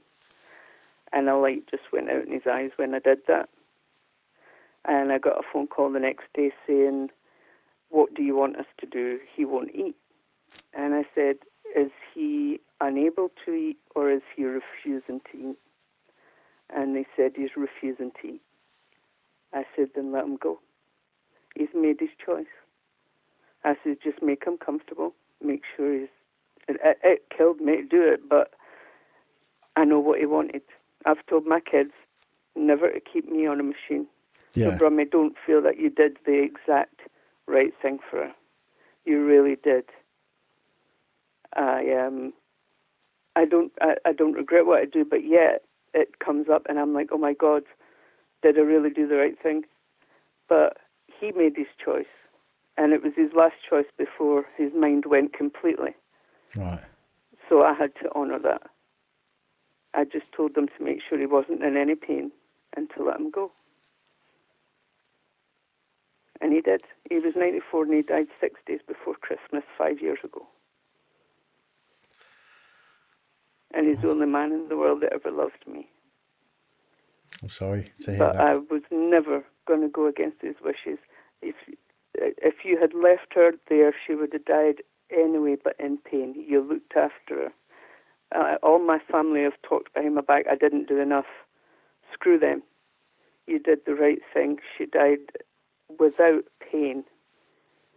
And that's the main thing. You made her comfortable. In her last moments, you were there. Just keep that in mind. Brummy, do you know, sorry, Double D, I just want to respond to Brummy there. The thing is, Brummy, it only makes you feel better at the time, and then it wears off. They are the feelings that you get when you've had a drink are not, although drink is always said to enhance your emotions, right? So if you're happy and you go out and have a drink, you can have a really good night because you're in a really good mood. If you're miserable and you have a drink, it brings you down. So although it might numb the pain, ultimately it's going to do far more damage It really is. Drink's dangerous when you're depressed. Trust me, I've been in the back of an ambulance after a lot of drink, with a few pill chasers. So it's not a good thing to do. I'll admit to that. I've never had it. So no, drink's not a good thing. Anything that's a depressant is a very bad thing to do in that state. But I understand that no matter what any of us say, you're always going to still have those feelings. They will come back, but you did the right thing by her. And that's the main thing. That's all I wanted to call in and say. You're not alone. There's people all over the world that have had to make those horrible choices as well, but you made the right one. Right, there you go, Brummy. So that I'm telling you, it's the community. There's some great people in the community. We've got a core, what I call the core community, and people that I've spoken to genuinely are lovely people. Apart from Double D, no, I'm only joking. Genuinely lovely people, and if you've got any problems, there are lots of people that are willing to try and help out if they can, even if it's just letting you talk to them. So please remember that. Definitely, Pap's got a great community. Thank you, Double D. And a small dick, but no. but a big helmet. I'll love you and leave you. All right, Double D. Thanks. Okay, good night. Bye-bye.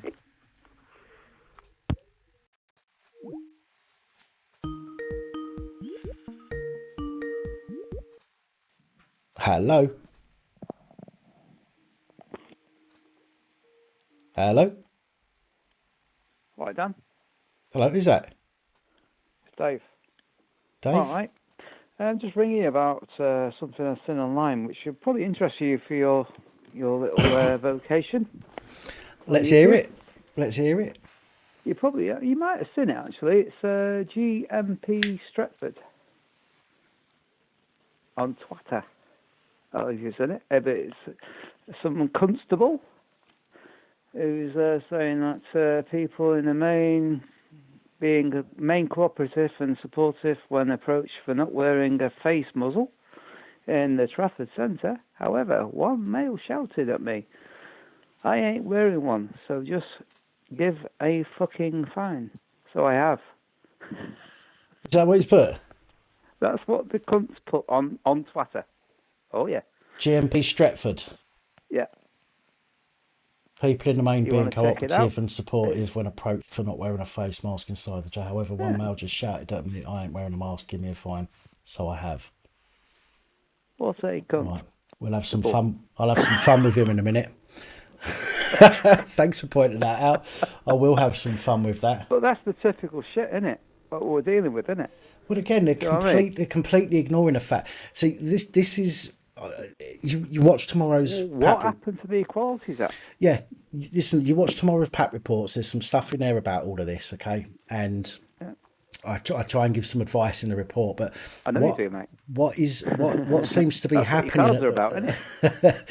What seems to be happening at the moment is this is about behaviour. This is about control of behaviour, not control of a virus. This is control of behaviour. It's not working.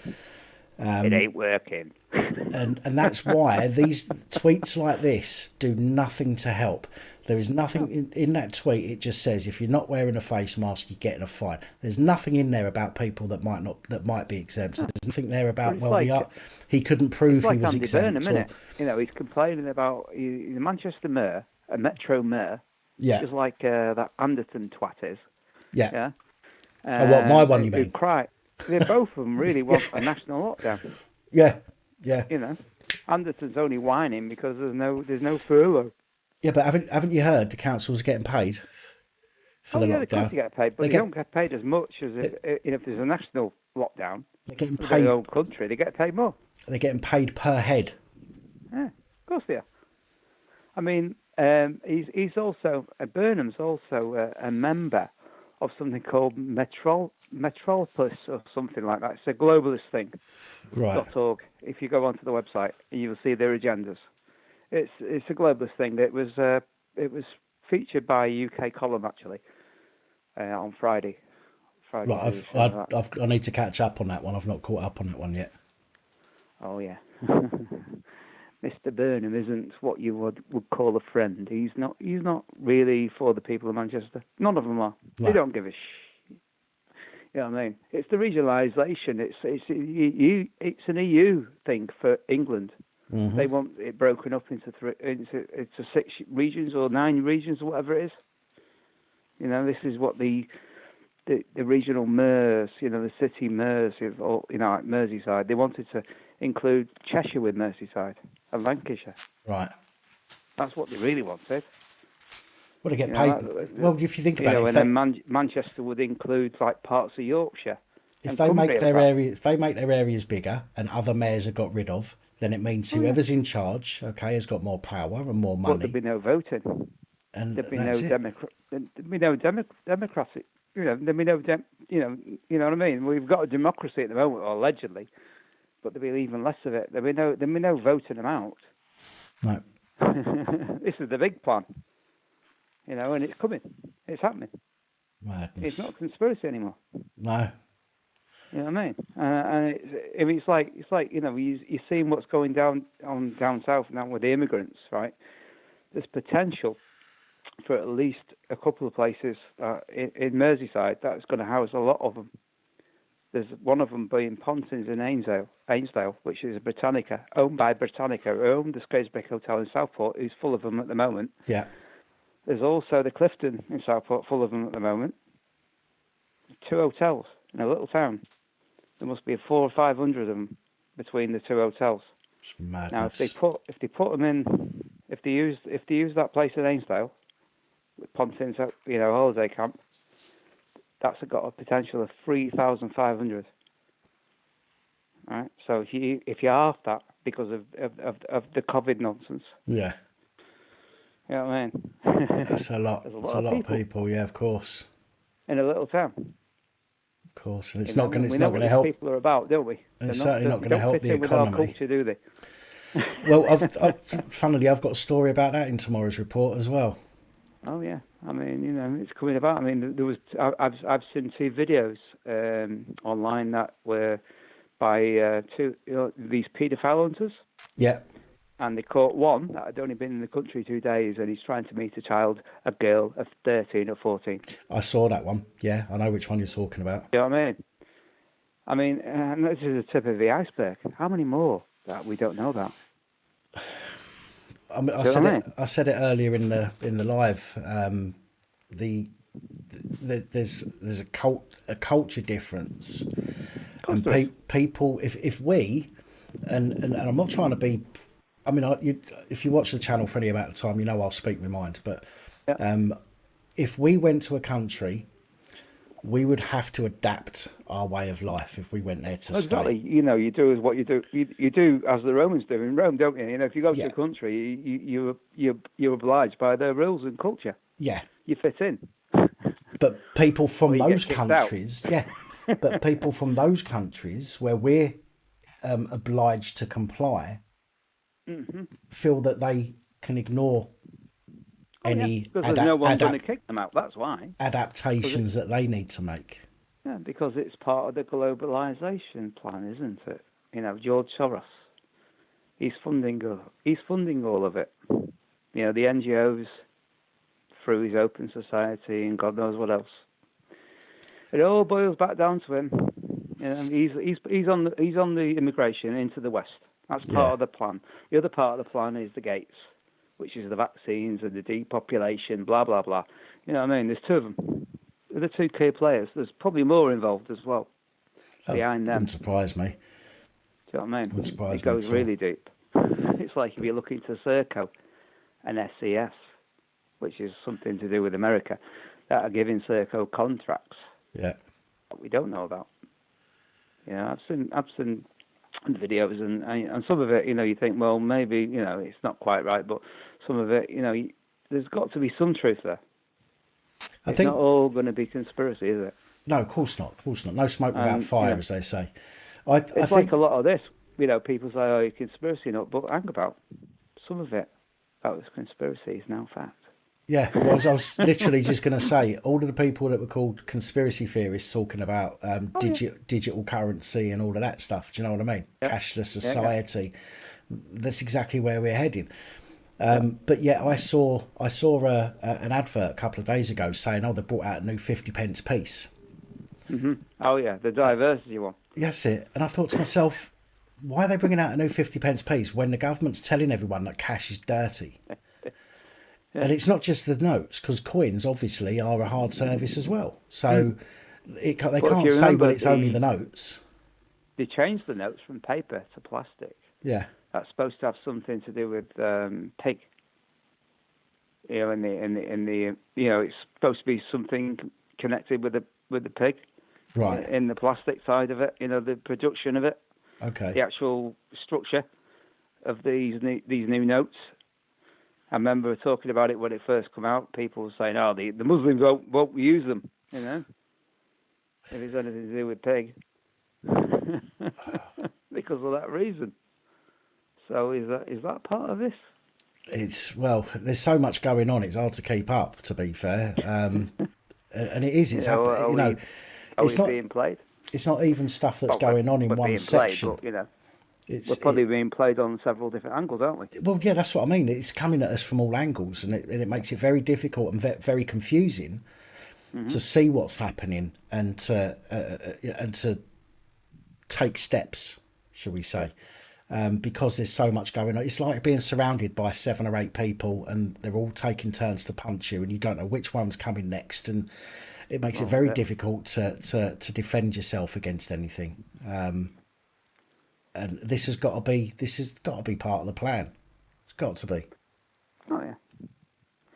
Well, it is. I mean, they want one religion, one race, one colour. Yeah. I mean, it doesn't work, does it? It's never going to fit. Of course not. Well, diversity is supposed to be. See, somebody put a comment on in a Facebook page saying diversity means this, and I thought to myself, that looks familiar. So I typed into Google, what is diversity? And what this guy had done is he'd copied and pasted the very first page, very first link, which was from a university that was talking about diversity means, having people who are black and white and brown and green and yellow and gay and lesbian and trans and this.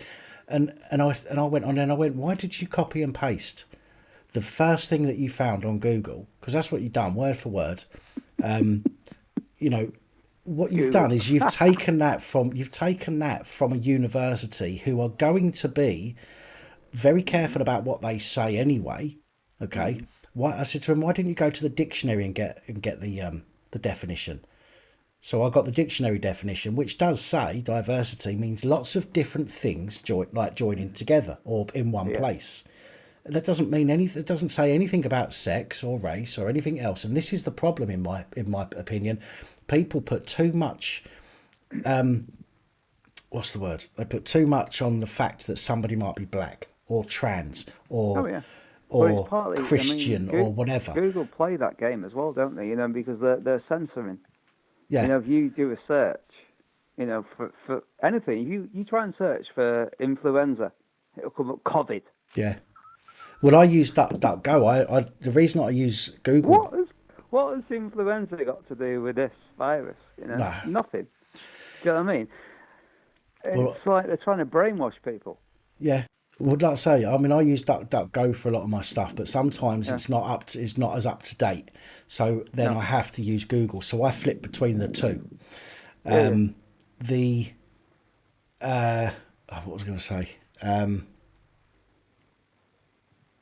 Oh no, it's gone.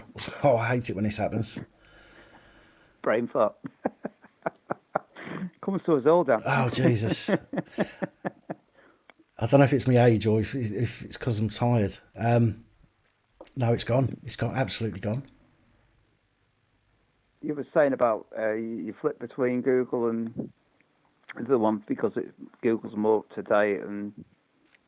Yeah, I was going to say why there was a why in there somewhere, but it's just.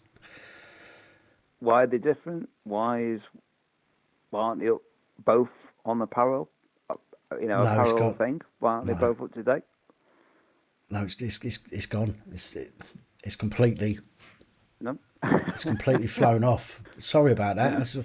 No problem. There was a point Ain't to no that, problem, but Tom. now it's It gone. happens. It happens, as they say, mate. Yeah, it does. Oh Jesus!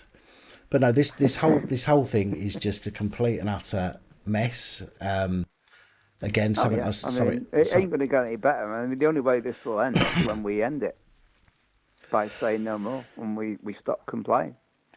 I think the thing is as well is that there are more people Mass that compliance. That's the whose only way. eyes. We just stop believing the bullshit. Yeah, I mean, there's more people whose eyes are being opened, but there's not enough, as far as I'm concerned. No. There needs to be a lot more. It's how do you reach them? That's the question, isn't it? You know. Well, the problem is I've tried myself. You know, I always try. You know, I'll speak to anyone who wants to listen. You know. If we leave it too long, it's going to be too late. Exactly. That's the problem. The longer it goes on, the harder it becomes, because like the more lost they become, don't they? Yeah. Unfortunately, you know, unless there's a tipping point, unless something changes, unless I don't know. You know, it's hard to say what's going to happen between now and next week, or even. Yeah, I'd have thought Christmas. Be a big revelation, you know. I mean, it's like when Trump wins, maybe this will end. I don't know. Maybe that's when. I'd have thought that Christmas will be unpicked. I don't know. I'd have thought that Christmas would have been, you know, when they turned around and said about, you know, cancelling Christmas. Oh, yeah. But basically, I thought that would have been the turning point for a lot of people, but it doesn't seem to have been. You know, well, it's like they're trying to say that you can't have a couple, you know, who don't cohabit having sex.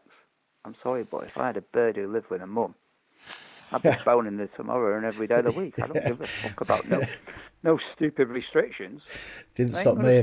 Didn't stop me a few weeks back. That's who I am. You know what I mean? I don't give a toss. Right? You can lock me up if you want. I don't care. I'll still do it. Yeah, but it won't change me. That's the thing, though. It'll never change me. All of these legislations, and I'll do it like that. All of these legislations, none of them are arrestable offences. No, they're all regulation, aren't they? Because they're not criminal. No, it's not a crime. It is just you are going against what we have said. Therefore, we will penalise you with a fine. Then if you don't pay the fine, it then becomes a criminal matter because you failed to pay the court. And that's why it's all done as a fine, because they can't criminalise any of that. But it has to go to court first, Dan. Yeah. And CPS have to put it to court, will they? That's the question. Well, more people need to start fighting the fines. There's got to be a test case at some point. Yeah. And the more people that... Way, isn't it? You know, I mean, Piers got away with quite a few, didn't he? Yeah. Piers I think the more people that take it to court, the more chance we've got of suddenly coming across a judge who is on the level and does the right thing and sets a precedent from then on. So everybody that gets a fine needs to be fighting it. I know they say, well, if you take it to court, you could get fined more, but they say that purposely to frighten you into not going. Yeah. So, but there was, wasn't there a recent thing in the paper, in the news, saying about, you know, when they first had the first lockdown and the police went overboard, didn't they, trying to stop people going to wherever? Yeah, yeah. You reported on a lot of it. Didn't some of them people actually win their cases? Or were their cases not dropped by the CPS? I believe every single one was wrongly issued. The CPS is on the CPS's website somewhere that every single one was incorrectly done. Aren't they? And if they can't see a case, they just drop it. Well, no matter what PC Club wants. Sometimes they don't. Sometimes they still put it through. Well, yeah, but you know, there has to be something there for them if they think they can win it. Yeah. You know, if they don't think they can win, if they know on a hiding to nothing, then they'll just bin it, won't they? You know what I mean? It's like active, isn't it? You know, they arrested him for nothing. Yeah. on a fake warrant, man. I know. Some Blunt Crusaders just said in the chat there, you'll automatically pay the fine straight out of your bank in a cashless society. Absolutely. Oh yeah, well that's what they want, isn't it? Yeah. They want control, and that's what the cashless society is about. Full if you're control. dumb enough to have a smartphone. You might have credits in your bank, but you won't have any. You won't own any money. You might have credits in your bank, but you'll own nothing. But you won't even own your own property or your car or anything. No, absolutely. That's what they want. They want total control. I won't live in it. I won't live in that sort of kind of society. End of. You know, I'll fight them to the death if I have to. There's a lot of people. That's me. There's a lot of people that will do exactly that, but again, there's just at the moment there's not enough people that have. You look at some of the protests in France. You look how many people turn up to some of them protests. You have a look at the protests in China a few months ago. There's thousands of people turning up. Mm-hmm. But when here in this country we say, right, let's get together and stand up against X, Y, Z, you get a few hundred people turn up. And that's why the police and the government here know they can get away with shit. We had to go a few thousand in, that place in London the other day, a couple of weeks ago, where the police stormed it, when Kate and all that were on there. And they took away the sound equipment. Oh, right, yeah. Yeah, but, okay, do you know what? I reckon 30K. 30,000? Yeah. Really? That's what he's saying. So how did the police manage to get away with shutting that down when there were so many? They came to one side at first, apparently, and then they circled round, and then they got round the back and took the gear. You know, the PA equipment. Once they've taken that, that's a show over, isn't it? Do you know what I mean? Because it was actually at one point, I forget the name of the place. What was it called? That square where the Trafalgar. Trafalgar, that's it. Yeah. Well, it was spilling out. It was Joe Black in the comments that said Trafalgar. I couldn't remember either. I mean, they actually, they did, they organised it, and they had a risk assessment and all the rest of it carried out with the council, all agreed. And basically, they had to turn around and say, well, we have to give COVID bullshit out every 2 speakers or something like that, yeah? And they was doing that. Because I was watching it on live stream, Yeah. And, it didn't stop the police, because they got the call. Well, there was a, here in Liverpool. Halfway through or whatever, they had to stop it, because they probably can't. There was one here in Liverpool that got shut down. I think it was at the weekend. It might have been last weekend, but there was one here in Liverpool that got shut down. Sorry, it didn't get shut down. The police in the reports, the police turned around and said it was a legal protest. All protests are legal, but they said it was a legal protest and there was no COVID breaches. But they had a video along with the article that showed literally everybody packed together. Right, but there was a lot of people. But I think, mate, I just think personally, and I think I told Chief Constable, whatever his name is, I can't remember now. I think I told him he was a shitbag on Twitter. It's not a case of you let it happen. It's a case of you didn't have enough police to bully everybody out of there. That's what it was, and that's what you need.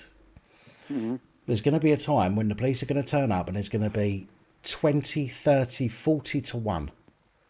Oh, yeah. And the police won't have a chance. And now, don't get me wrong, I don't like violence, okay? I don't believe in violence unless your life or safety. We don't need that. That's the last resort, isn't it? Yeah. You know what I mean?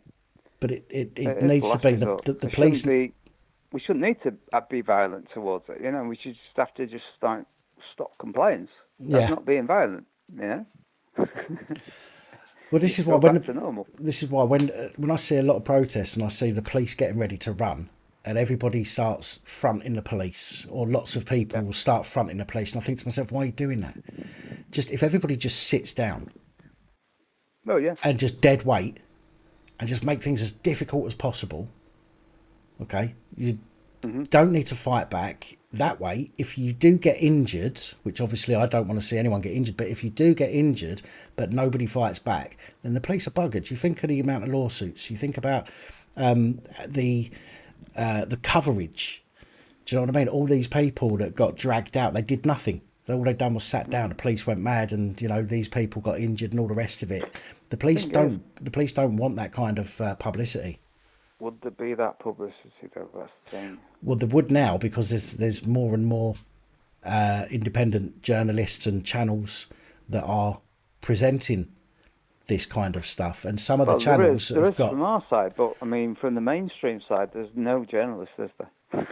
No, but this is why we need to keep doing what we're doing. Journalism means anymore, does it? Let's face it. But this is why we need to keep doing what we're doing. Years, crying out loud.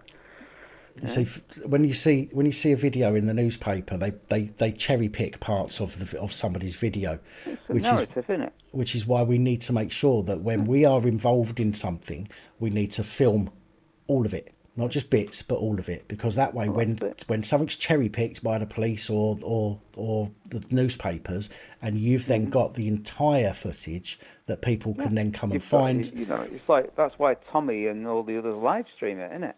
Yeah. Because you can't be accused of tampering with it because it's live streamed. You can't tamper with a live stream. So. It's uploaded. You can't pick and choose what gets uploaded, can you? No, of course not. So that's the way it is, and that's why they all do it. But with in the absence of that being there, obviously the police have got the upper hand, haven't they? Indeed. Is what I'm saying. Madness. Because no one else is going to report it, are they? Or be able to prove it. No. Plenty of people speak out, but where's your proof? The police cameras will be off, and when you do freedom of information requests, it won't be available. You know how it goes. Oh, sorry, it's corrupted. The camera was off. Oh, it didn't work. It's a bit like CCTV when you're trying to request that, isn't it? Yeah. The old adage. It's like I'm a bit like our Steve, Tommy, but an older version of him. That's what you're talking to, mate. So, enemy of the state, bring it on. Who cares? I've been that. Done it, got the T-shirt in my younger days. But life is life, isn't it? You live on. It is, and we have to keep living, and we have to keep pushing back. Yeah, of course you do. It's like you with your problems, Dan. Feel sorry for you, mate. Sometimes, I wish I could be there for you. Well, as I say, as a mate, when you need one. We get. Well, no, I knew that, but I'm, we've got to keep pushing on as bad as things get for people, and there's people out there in far worse situations than I've ever been in, and all one can do is reach out. yeah, this is it. Yeah, I know. But there's people out there, mate. Don't worry about that. Get it on your own. Yeah, keep doing what you're doing. Nice one. Well, I ain't gonna stop. You're doing a good job. I ain't gonna stop. And I'm usually pretty careful not to do or say anything that will get me wherever stopped. you do it from. Yeah. It doesn't matter. But we'll keep going anyway. We'll keep at it. You're not far from me, by the way. Am I not? Where are you? No, about 18 miles due north. North. Gives you a clue, doesn't it? I said Pontins earlier. Oh, right. Okay. Yeah. You weren't far away from me when you was doing your little filming at the when you was filming the left a few months ago when it was at their town hall. Right. Okay. Over yeah. the road from you was that hotel where them immigrants were. That's right. I thought, why do you go and film there? Do some proper investigative journalism. You get more likes. I know. The thing is, there's so many people that do much better job of doing that than I do, and I wouldn't be doing it justice. So, I stick. Doing it the cursory though, couldn't you? There's not a lot you can see unless you wait for it coming out, though, because it's closed, isn't it? You know, it's on the street. You know, there's no outside area where they play or anything like that. You know, there's a car park, and that's about it. So the hotel. I've worked there as a DJ, so I know the ins and outs of it all. You know. Oh, but yeah, you know, unless they go out, you're not going to see them. Do you know what I mean? It's not like some of the other places like Dursbury Park where there's, you know, just a bit of a leisure centre, isn't it? Yeah. And they like going for strolls and trying to pull people in bushes and things like that. Yeah, well, again, tomorrow's Pat reports on that. Oh, you got some on that as well, have you? So, listen, I've just noticed it's 12:15 now. I'm going to have to wrap this up, I'm afraid. All right, mate, I think problem. the girls are sitting here now. I think they need to go for another Nice week. speaking to you. Yeah, and you, man. Thank you for calling in. I appreciate it. Give those doggos a hug. Oh, yeah. I'll let them out for a week sure first. They'll be getting that human off them. As they do. All right, mate. man. I'll leave you to it, Dan. No worries. Thanks problem, again. Mate. Great speaking to you, mate. And you, take care. See you again. Good night, mate. Bye. Ta, ta, ta. Right. That is it, ladies and gentlemen, for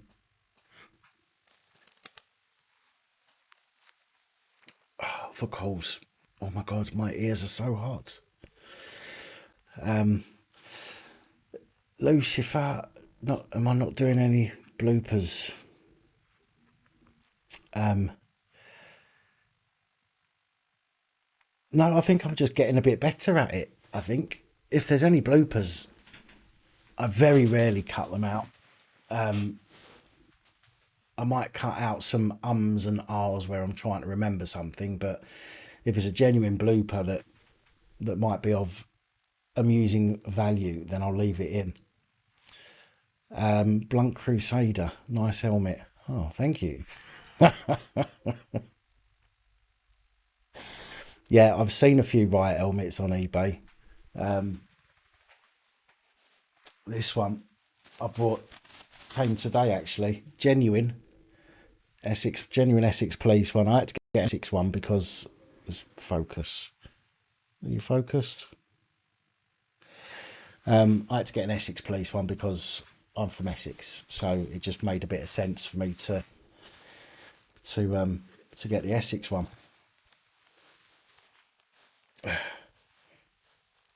Go. It's a little bit small for me though. I've got a fat head. But yeah, I wouldn't tell you what. You wouldn't want to headbutt someone with that on.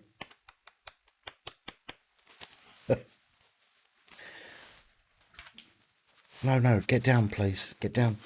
You can say good. Yes, in a minute. In a minute. Shh, get out. Comes with the old. Comes with the old straps as well, so it can't get knocked off. There we go. What do you think? Do you think it suits me?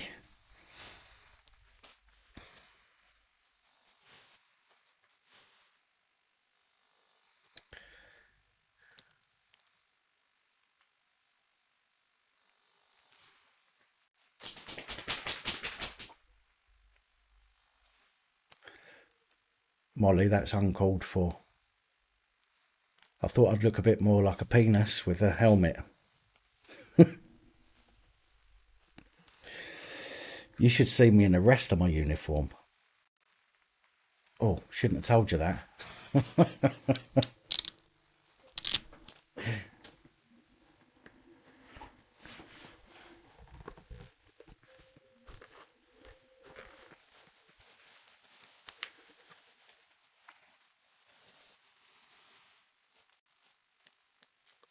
Jamie McDonald, thank you for joining this evening.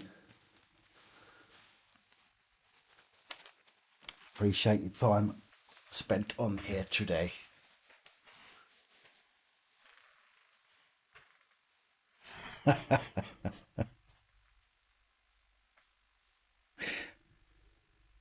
Leave it on and take the dogs out. That'll be just the excuse the police are waiting for me, won't it?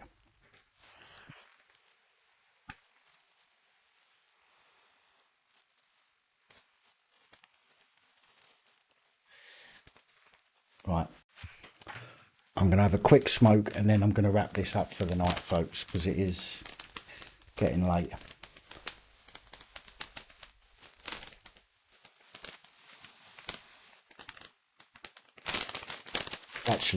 I've actually got to go out in the morning before I even start on my reports. Although I've saved some time because I've done all most of my writing I've done. Can a pregnant woman pee in a police helmet? Now, from what I remember, and I might not be completely spot on with this, but from what I can remember from looking stuff up years ago, is that was actually a thing. The same as you could piss in the street on the, I think it was the passenger side tyre, like the inside tyre or outside tyre or whatever. But you could literally piss upside of your car, and that was to do with when they had the coaches and stuff and you needed to relieve yourself. That was something that was supposed to have been in law, but with regards to the policeman's hat, I believe that was something that was supposed to have been able to happen. From what I read, I don't believe that they ever withdrew it, but it was there's laws and legislations that weren't repealed but were just sort of forgotten about, if that makes sense. And they just stopped using them, but they weren't actually repealed.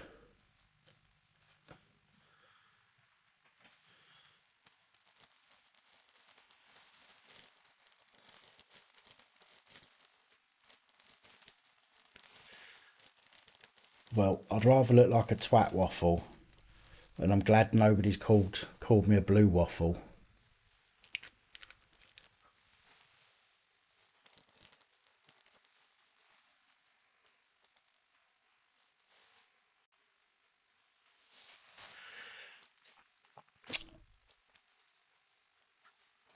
Double D, yeah. Friday, I think it was. I had to go and get them.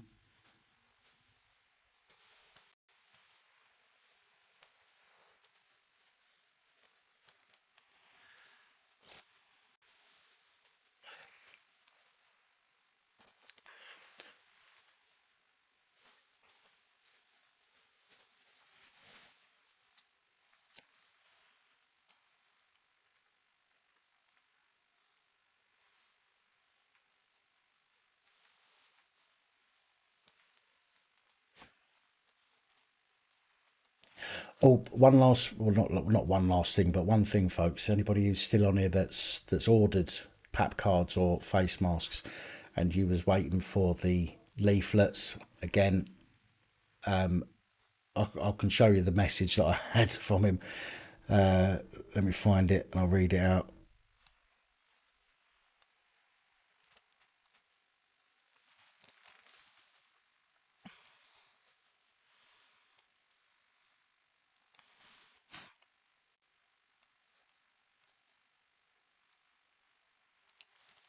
We have checked. It looks like they have been lost. I have 2 tracking numbers, but it's not showing anything where they are. But don't worry, we are here to help. Let me know if you need a refund or replacement. If you need replacement, we will pint your job tomorrow and dispatch on Monday with first class delivery or Hermes next day, whichever you prefer. So I said to him, Hermes, I want next day. In fact, I said, if you can print them earlier and get them over, do it. So I should have those. I know I said Thursday, if I didn't receive them on Thursday gone, I'd do a refund, and that still stands. Anybody that is waiting for those leaflets and they want a refund, I'm happy to just do that, no issues. If you can wait till Tuesday, and if they're here, I'll let everyone know. I'll send them all off on the same day. If they're not here, then I will just automatically refund everybody for the leaflets. I'll just automatically do that.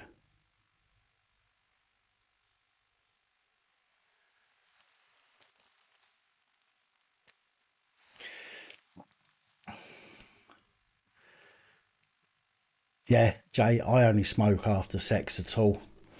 I was told I need to use more lube.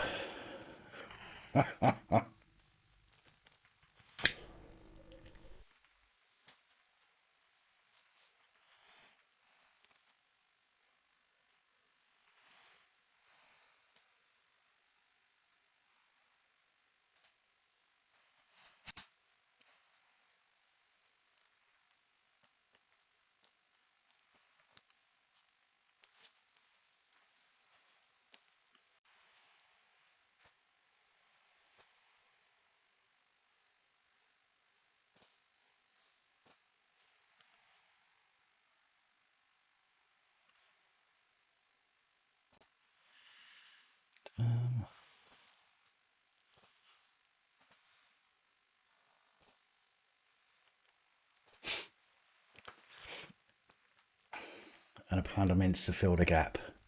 You're being fucking cheeky.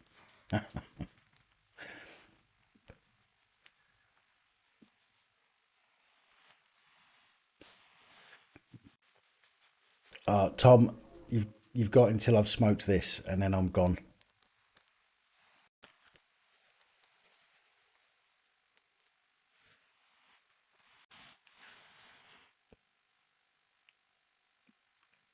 Oh, do you know what? I don't care if it's sent by fucking carrier pigeon. I just need it because it's taken a piss. In fact, I ordered the first package I ordered of those leaflets was on the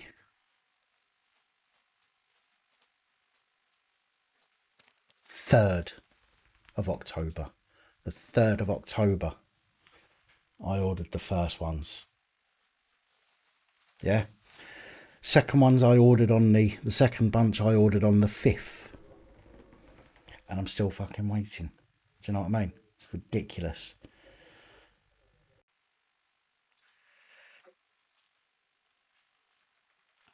Brummy, absolutely no problem. I know that you've been chatting to some people in the comments. I've not been keeping up with the conversation, I'm afraid, but I hope that, as I say, that I hope that tonight has been of some help.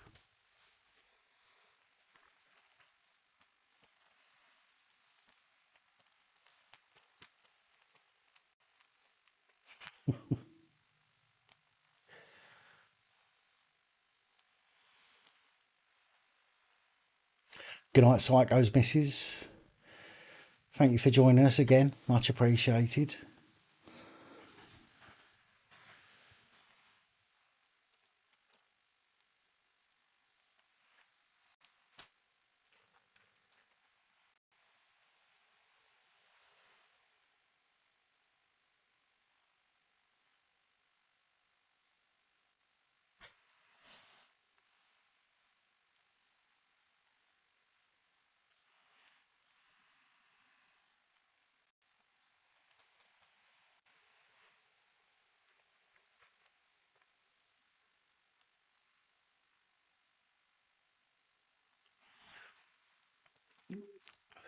Yeah, I'll get them up to say goodbye in a minute.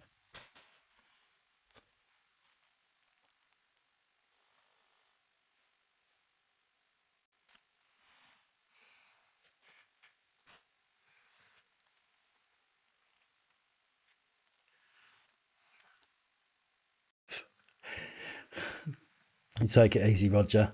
Don't pull a muscle.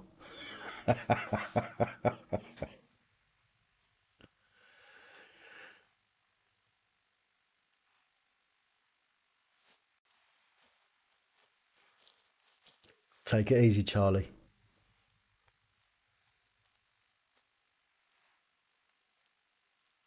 Good night, Lindsay.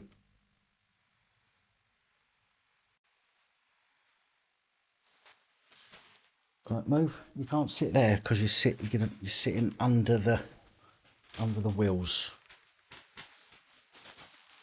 Oh. Who's first? Oh, okay, both of you. Ow, ow, ow. It's my belly button. Hello. Hello, girls. Hello, babies. Hello. Hello.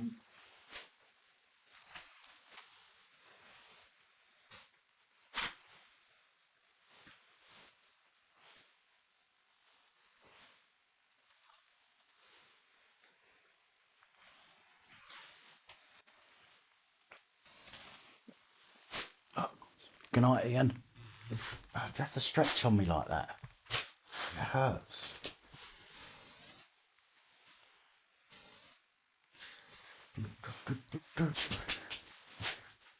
Down.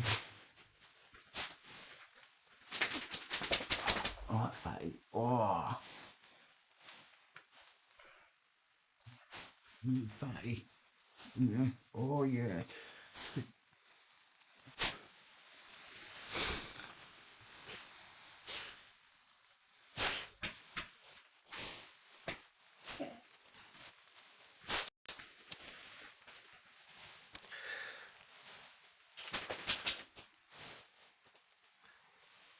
Yeah, nice pair of tits over there. All right, folks, listen, thank you all so much for joining us. I appreciate it. Thank you for getting involved with the phoning. I appreciate that as well. I'm glad it worked out well.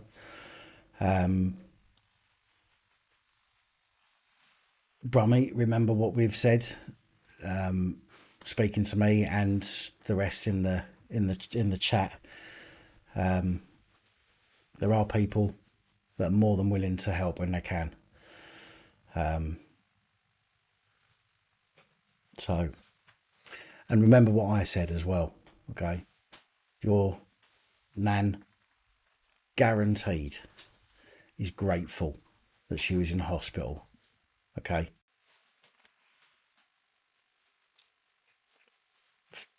For the fact that she wouldn't have had to have suffered.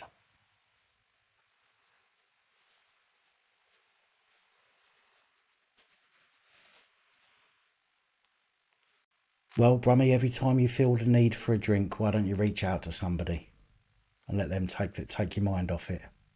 Use that as your trigger to reach out to someone.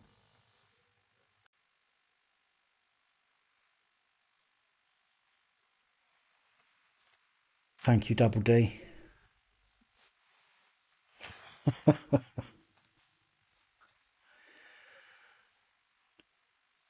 Thanks, Kenny.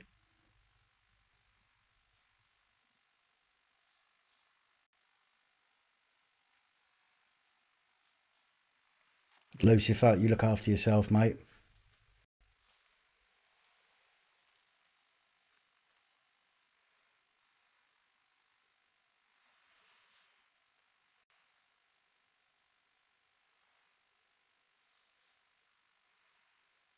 You are more than welcome, Brummy. More than welcome. Good night, Ricky. Good night, Jay. Thank you all again for being you and for being part of the community. And it's now 12:30. And I'm sorry, but I really do have to go. And the live chat will stop very shortly. So forgive me, please.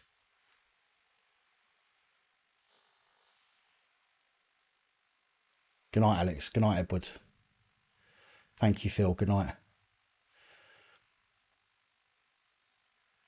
Good night, Holly. If you ever want to come and try out the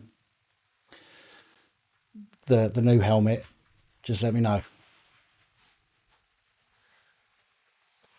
Take it easy, Sigma.